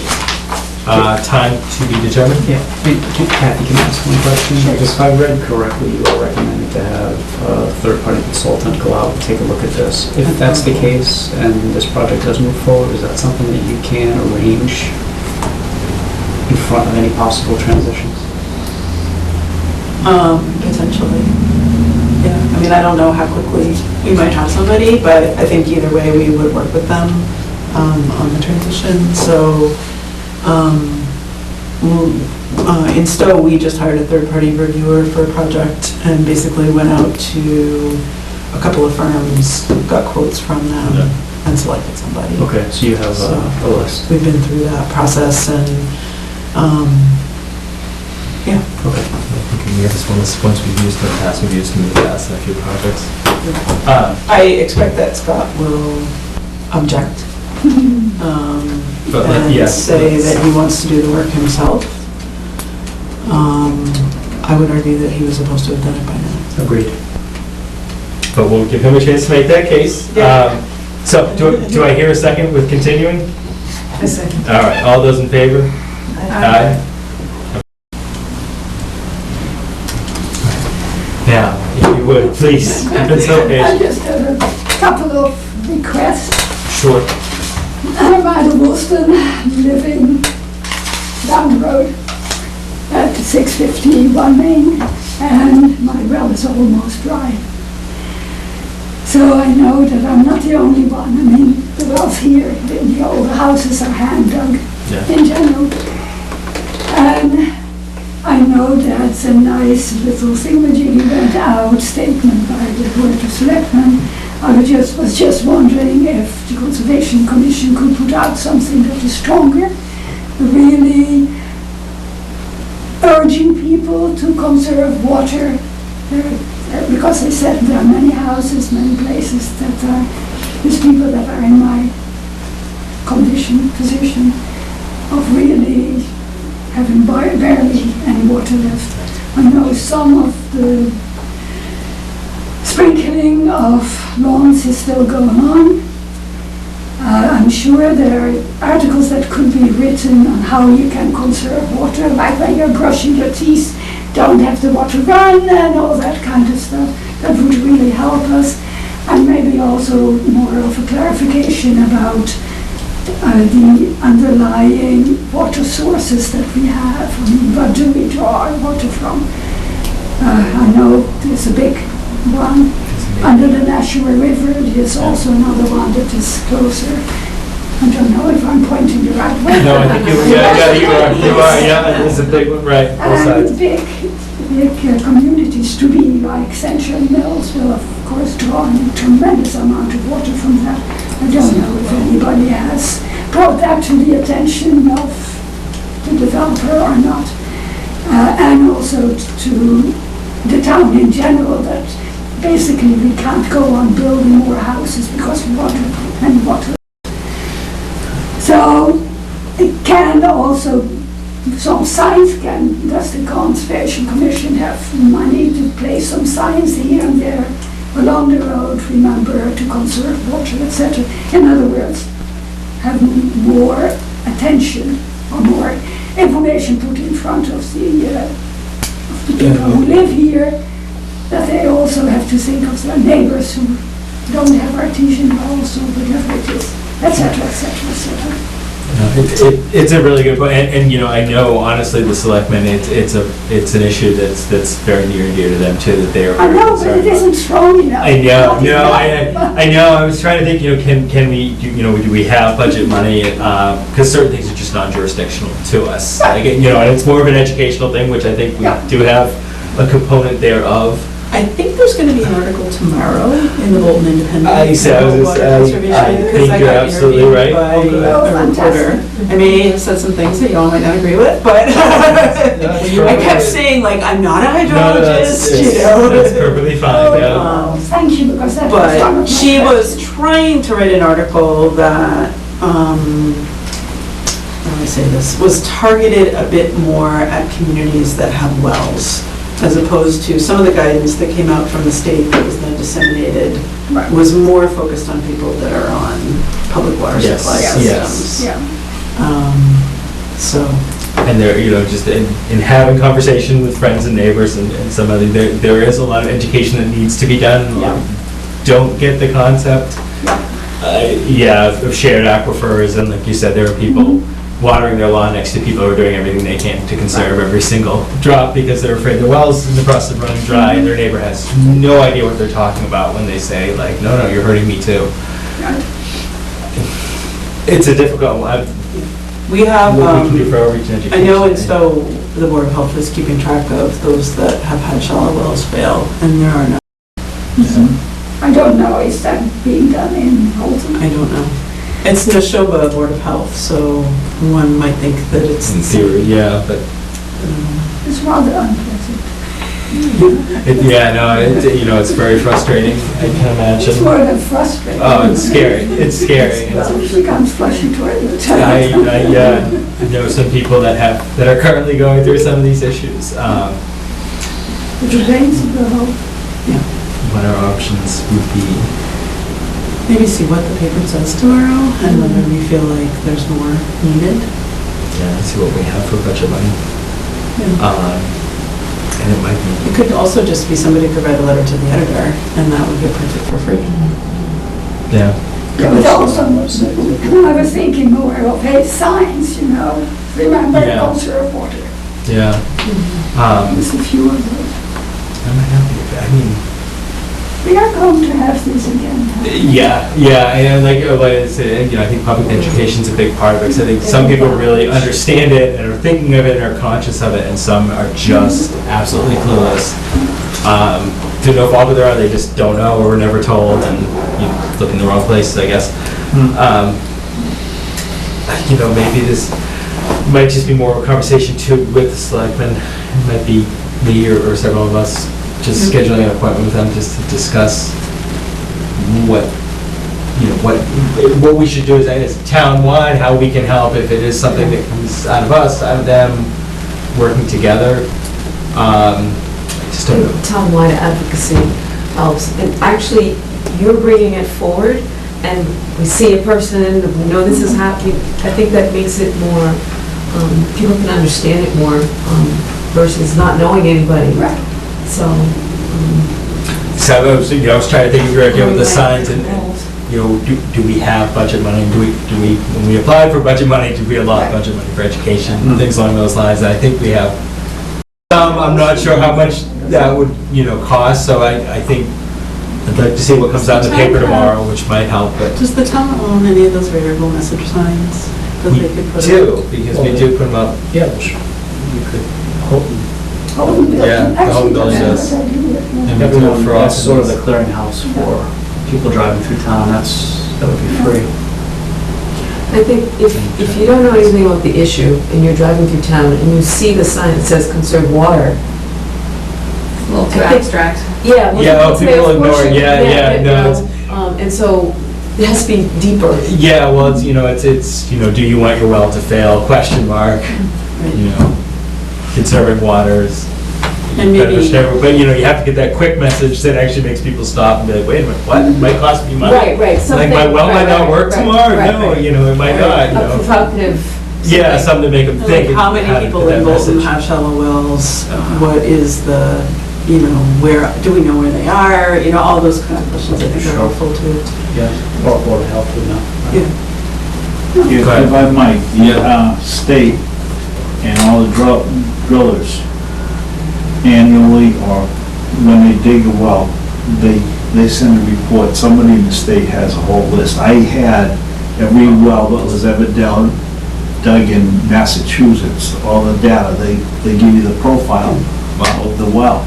Yeah, is that And 86 shallow wells onward? also. Oh, dude, I was gonna say, 'cause I had heard that, but I heard it was only like from 86 Yeah, on. and I've tried, somebody had taken my copy, I never got it. It was by county, and the list and the detail, which I use, Yeah. obviously, is quite extensive. And I never got that copy back when I've asked for it. I have some data, but each town and the wells and the profiles were available. Of course, some of this stuff gets stored in the cellar of Yeah. buildings, but I just gave some information to someone else regarding these profiles because they're fantastic, because it gets you right to refusal or ledge, so it actually gives you the area. Just a thought, That's it. No, it would be interesting if we could find something like that. Yeah. So in the short term, we'll see what comes out in the paper tomorrow. Hopefully that will help other people tell. Go ahead, no, please. We know it's good for the grass, but in general for the environment, if fields don't turn to dust by being mowed every single week. And I was wondering if you could talk with Harold Brown, about having his crew not mow all those fields every single week. Are we talking about ball fields or? Yeah, I'm part of the community gardens. Okay, So yeah, that yeah, whole that field back there, fields, yeah. Every single Yeah. field. There are no brown patches all over the place. Everything, the ground will dry out much Yeah. easier if it's not covered with some form of grass. It's not for the good for the grass either, and there are many fields that are being. Yeah, I'm trying to think, because the one by the community garden, that's lacrosse too, right? Don't they use that for lacrosse? That's right, and that's a low-lying area. Yeah. Very low, Yeah. actually. Maybe you're talking the fields that go out to it. Yeah. And the horse shows were held in the old days, and it was always money during the summer, and now it's. I believe it, yeah, bone that dry. path is money the first time we went But out so there, yeah. that's, and there's another, I don't know if the Conservation Commission has even any say about it, but there is a path that goes from the parking lot in, and then it goes to the community garden. When we started the community garden, we got permission to use that area. Yes. And it was a very narrow path. Every time the mowers come by, they make it wider and wider. So it's now about, I don't know how wide. It's very wide. They are cutting down like milkweed, so they have cut down only the invasive stay. Right. Because they are either bushy back, or yeah. thorny or whatever it is. Yeah. And again, what do people in Bolton want? And dry, awfully lucrative paved things, or something where eventually, of course, the nature will take over if it's not being mowed, and which will look much nicer, and will also be much nicer for our monarch butterflies and all the and everything else that can grow there, as long as they are not invasive. So that was, I don't know, it's something that falls under your It, you know, it jurisdiction, can. A lot of that area, and I know that area back then because we went with other proposed plans with around the Oh, that's right, industrial of park. course, yes. A lot of it's not jurisdictional to us. It's No, I know. not within the buffer zone Right. of the wetlands. I know big chunks of it are town owned, but I'm wondering if big chunks of it are owned by the people that own the Yeah, I don't know the exactly. Bolton Right. Park, because I know that, you know, as you go down that path to go to the community garden, you'll see they mow a little space on the left that looks like it goes into the woods, because that's actually where the well is. That's where actually the I wellhead is know. sunk. So I'm not Yeah, sure I if can that's understand. private property that they're maintaining, But or they- not Harold maintaining, but But they the, shouldn't be maintaining that. If it's I couldn't, I was gonna say the one good thing about the drought is I haven't had to mow my lawn all year, like I haven't had to touch it, so you know, it saves But me they have time. made a whole other path around it Yeah. that didn't used to be there. Yeah. So they are not there, that is not town land, that is belongs to whatever. The private, yeah, and then it becomes, Yeah. then if it's non-jurisdictional to us But and it's inside private that- property, we can't No, but really, the other part is town land. is, right, as it goes on And the they are field. mowing into that also, very, very much so. And that used to be a really nice field with all kinds of things growing in it. And, you know, so anyway, that was my. No, you know, it's a good question, I just don't know, yeah, it'd be interesting to maybe talk to Harold, just see, but Oh, you know, well, more of a yes, casual talk to conversation, just to see. I don't know. what they're thinking is there- I've talked to the mowers and Oh, I believe it. they're kids, they're sitting on this nice. I know, and it's fun to tear stuff down with those Yes. things, yeah, I know. And go over it a little bit, I mean, there's dogwood growing there, there's hardly any left. Okay, thank you. So, no, thank you for coming in, yeah, and hopefully we can get something on these, hopefully. Yeah, I hope so. And we'll hope for rain too, but in the interim, hopefully we can, yeah, at least try to help Maybe this educate. weekend, yes. Yeah. Okay, now I'm going to my children to take a shower. That's the time to look at home. 20 foot poles, 20 foot poles, some them and yeah. I kind of said to the press that a lot of the stuff that was being kicked around about water conservation didn't make sense. Like shorter showers, you know, my water comes up out one side of my house and goes back right in the ground on the other side of my house, so I'm just borrowing it for about 5 minutes. Yeah, that's a good point. It doesn't really I know. make a big difference. Yeah, and at some point you need to take a deep well. Right. Yeah, if it's a shallow well. That's fine. Yeah, no, if you want to come on, I think you're our last of the evening, right? I believe so. I've been doing my best to try your patience. Started off way too much tonight. You're succeeding. Okay. As to, I guess, a couple things. Every time I start something with this farm, something else happens. And I'm extremely reluctant to file a notice of intent until all the ducks are in line. And I'm not used to filing something that's improper. And this has taken a long time, it may even take longer depending on natural heritage. I turned my client into natural heritage when I started the notice of intent, so I was doing my due diligence, and up pops a friendly green and yellow situation, and I got a hold of my contact there because in forestry, Brent Powers covers the state of Massachusetts for forestry with natural heritage. And so I'm used to working with him, and he was my contact. I got hold of him, and then, you know, after I talked with him, he said he was going to call DEP. Which he did. Yeah, and so forth. Now, I guess I'm used to dealing with a lot of enforcement orders, and I'm used to working with them. I can file a notice of intent, but I'd like to know, are you going to require a surveyor to locate my work? I have been with a transponder setting the 100-foot buffer to the riverfront on the westerly brook.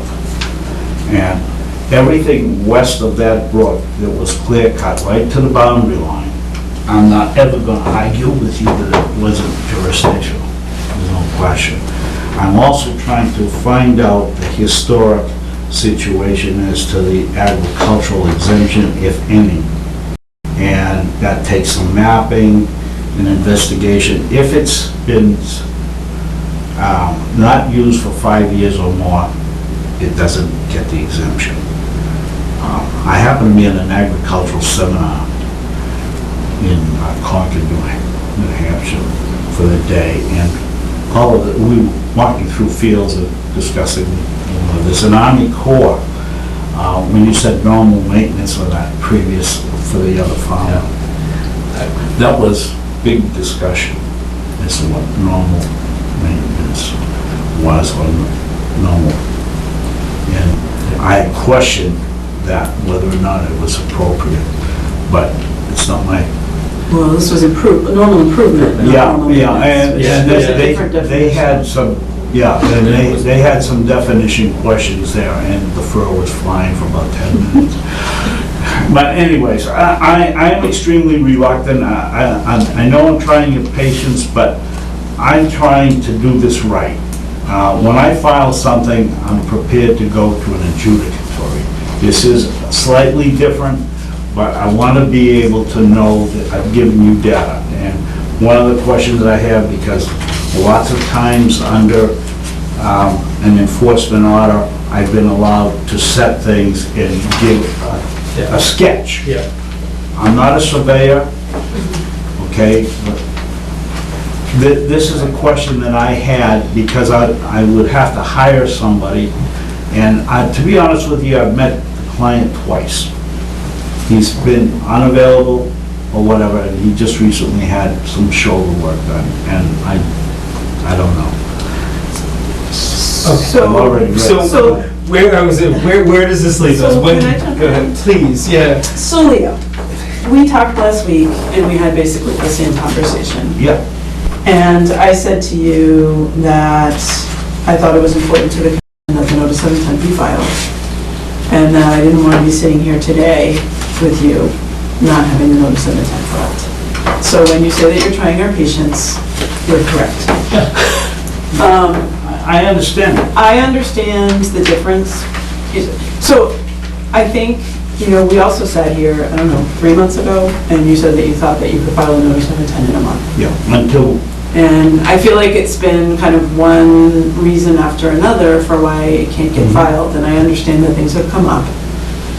To me, you work under an enforcement order and file a restoration plan when the intent of the applicant is not to do any further work.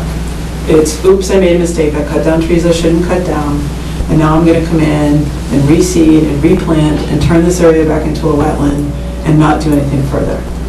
If the applicant wants to do work out there, if they want to have a farm field in the buffer zone, if they want to put new land into agriculture, that's a notice of intent filing. So it's really, what you file depends on what this applicant wants to do. We've had the sense from previous meetings that we've had with you guys that you want to plant alfalfa, they want to plant alfalfa, they want to put some additional fields in farming.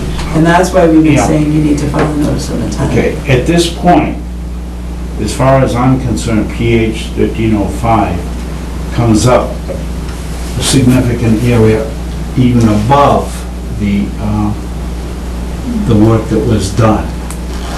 And I hope it's You mean by PH 13? Yeah, I'm sorry, I'm not aware of what that means. That's the natural heritage. So there's a separate natural heritage issue, and as you know, they've been in touch, and they asked for our photographs, they asked for the enforcement order. They're gonna go out and do their own site visit. So Yes, obviously, and we'll that's- coordinate with them. Yeah. I think that you can submit a notice of intent that has a sketch map in it that shows the approximate location of the wetlands. You said you GPS the line. Yeah. The commission is gonna have to go out there and confirm that they agree with that line, so that's one step in the process. Then there's the whole conversation about what restoration has to happen, and then finally what future work would be allowed. But we can't get to having any of those conversations without a filing. Okay, and I'm only gonna file something that will be adjudicatory. By that I mean, I will give you the data that you need. Yeah. And that I can defend. Okay, that's. No, that's fine, but I mean, how many months does that take? Usually people can do that in a week, Okay. 2 weeks, they can get it done, they can turn it over. It's Since I been talked to months Brent, now. okay, there could be a taking a significant fine rather. Yep. With my client on the taking alone. Okay? I am trying to find out at this point what he wants. When I was first hired, he said, I want every square foot to grow. Right. And he has visions of clearing forest, and I'm So should trying we to just- educate him. Should we just as deal to what to directly do. with him? I mean, should we just be contacting directly with him? Because it seems like if he doesn't want, that's, He's been copied on all of the emails, Yeah. and he has not responded. okay. No. So, but I mean, maybe it's more of a direct Okay. copy. Well, no, I understand, like, your client won't talk to you, but that's not, No. well, we won't do anything No. because your client won't talk to you. No. We just need to talk to your No. client, right? Is No, that it? He has given me authority to be here and to do things. Okay. Okay? Then why aren't they getting done? I am trying to, I'm sorry, I'm it's trying been to several educate months him. now. I Yeah. understand, but Yeah. if he won't respond to us Okay. and he won't respond Well- to you, then where are we left? We We are- can't just keep waiting for you to talk to him. We need to talk to him. For you to say, well, geez, he won't talk to me, well, he is he's, talking to me. he's the respondent here. Not enough. And if he's sending in somebody that he's not talking to, what's the point of you being here? I don't know sometimes. Well, then I'm not trying to give you a hard time. I'm just saying, I understand. it's late, we've been here all night, and all you're coming to say, well, the client hasn't talked to me, so I can't give you I anything? don't quite say Then why that. are we talking? He has authorized me to do just about everything. Okay. I'm trying to educate him, and at this point, the final straw is the natural heritage issue. Okay, but why are we the final straw? I mean, we're nothing? We're being ignored? You're waiting for national heritage? Is that what you're saying? Yes. Then why am I even sitting here right now? You're saying not we're being acceptable. completely ignored until we hear from national heritage? Well- Then why am I sitting here right now? All right, I'd like to go home. They wouldn't even know about this issue if we hadn't started the process. yeah. That, I'm not, I'm not trying to give you a hard time. If I hadn't started the notice I of understand intent- that you're frustrated as well, but really, did you just come here tonight to say, oh, geez, I don't know anything? I Okay. not showed up. Yeah, I can't. don't know what our next I mean, step is to you're move the stuck in process between, along. and I understand that, Leo, Yeah, but no, it's frustrating I'm for you. trying- But when you sit here and say, I won't file a notice of intent until I can dot every I and cross every T, Right. I'm saying just get the paperwork in. Yeah. And if you have to supplement it during the hearing process, that's fine, but let's get the process started. I mean, I think that, is there anything else you can say on the We subject have tonight, another, or any we have other direction another or violation anything? in Stowe, which I talked to you about. Yeah. Pretty significant tree cutting violation, very similar situation, riverfront area. It's a golf course in this case. We said to them, submit a notice of intent, tell us what you want to do going forward, tell us how you're going to restore the damage that you did. They submitted a notice of intent with basically just a wetland delineation in it and a narrative that says, here's what we think we want to do, but we don't know where it is on the plan. So we're going to go out and do a site visit, and we're going to look at the wetland lines first and see if we agree with them. And then we'll work through, what projects do you want to do, and where are they, and what will we allow, and what has to get restored. So it'll be a conversation. But they submitted something that wasn't complete. I know, Yeah, part of this is the exemption portion that I'm trying to determine. The work is not exempt. Pardon me? The work is not exempt. No, there is no exemption for everything west of the brook. 100% agree, not a problem. And Well, where were south their of trees? south of the, what I call a right-of-way, the two stone walls, one of them is half Yep. messed up. The people who were doing the work weren't honest with their client, my client, okay? I have not seen anything, and I'm not trying to burn anybody. No. I'm trying to find out all of the facts as I do it right. Sure, I get that, but, For instance, I have an ownership problem. okay. I have an ownership problem because I was told he owns the property, okay? So far as the assessors are concerned, he doesn't own but 14 acres. So who owns But that? his half family of owns the- it, right? I don't want to start cussing. Half Yeah. the field appears to be his, and the other half of the field is his father's, or the father's estate. Until I know, I'm only going to file for Robert Taylor's property because that's what you sent the enforcement order. And I would prefer to combine things if I know he owns it. But as of January 1st this year, he did not own that property. But he contracted for the work to be done. Yeah, so he's liable, but under a different set of circumstances. Well, because he you can have to have the file, owner. he can file as the applicant and put the other owner on the NOI. I'm working on something in Waltham where they use a different name. I'm careful about these things because I understand you keep saying that, but like, when are we gonna get an NOI? So Leo, if I were the What's our next commission, step? I Yeah. would say, what is the date by which a notice of intent is going to be submitted, and if it's not done, we're going to take further action? And it's Because been, it just it's keeps been 2 months now, Please? right? I mean, it's in the I'm- minutes. it's that been- you guys take approved. over this thing. Well, we met with you on May Well, 31st. also We with just respect, approved it goes back to your client. It's not when you met with us, it's when your client met with us, and then it was incumbent upon them to hire somebody that could do the job. Did he ever meet with you? No, we actually met with him on his property, Oh, on his, Yeah. and he was asked, and he sent somebody in his stead, which is perfectly fine. I can understand he's out of state, and he wants to hire somebody to do the job, but it's not, well, the person I hired started a month after you talked to me. No, when I talk to you, I'm assuming that you're working on the problem. And then you're saying he's not getting back to you, so you can't do the work. Well, then, again, I think I need to talk to your client. And I'm not trying to give you a hard time. I understand your frustration, but you gotta understand ours. Like, well, he won't talk to me, so you guys are just gonna have to wait. It's not an acceptable answer. Then, I need to talk to him directly then. And we met with you on May 31st of this year. for the June, first July, time. August, September, so 3 And at months. that meeting, the commission signed the enforcement order and asked you about when you would file a notice of intent, and you said it would be within 2 weeks unless an extension was approved. And 3 months is plenty of time to find out answers to all the questions you have. Well, I have other issues too. I'm sure, but 3 months is plenty of time to find out all those answers. It really is. I can't see that it's not. Well, in my case, it wasn't. Oh, okay, but I mean, are we close? Are you going to be able to file it 2 weeks from now at our No. next meeting? Okay, so then I think we need to probably look to move forward with something else. Right? I think 3 months and 2 weeks is plenty of I can't time. do that.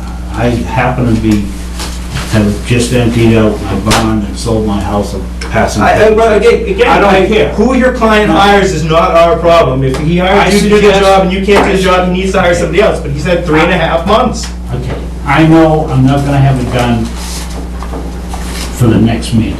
I know that. Okay.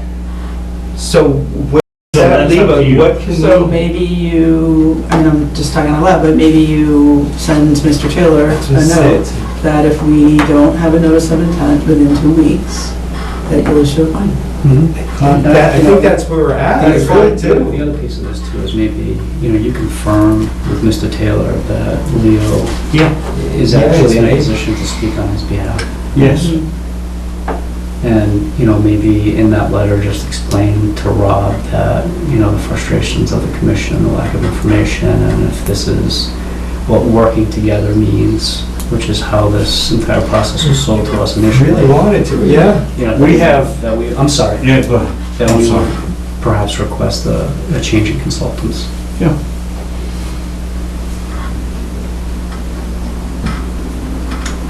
I email him and he answers those, but I want to meet him on site and go over things because you can't do it from 60, 80 miles away.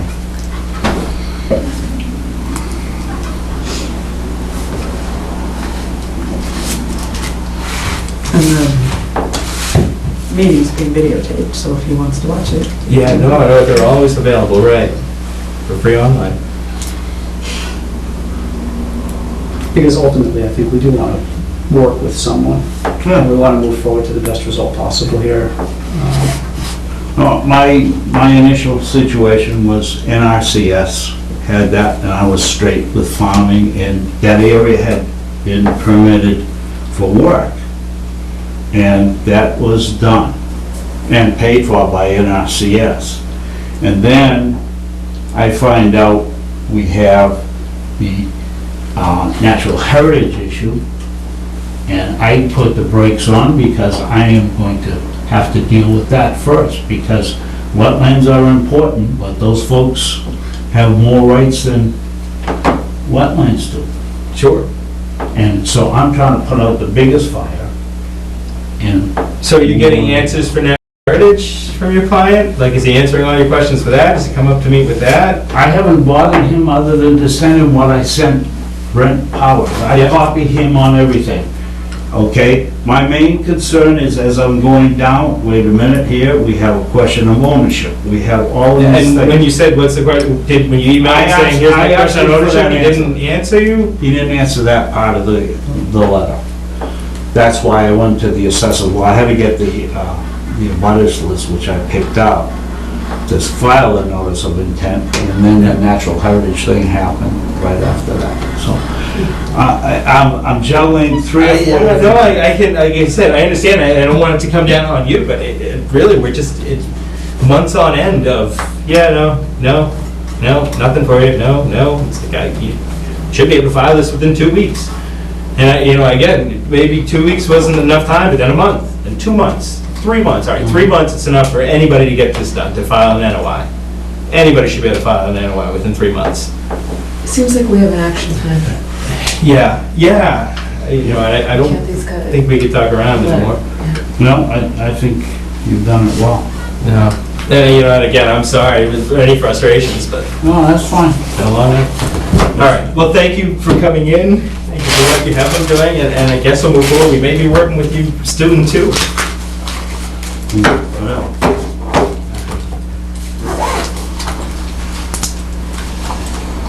And I'm sorry I kept you so late, but No, that's, I'm used we're used to long meetings. We haven't had one this long. No, I was say we've been pretty good. have a good night. Thank you. Thank you. Take care.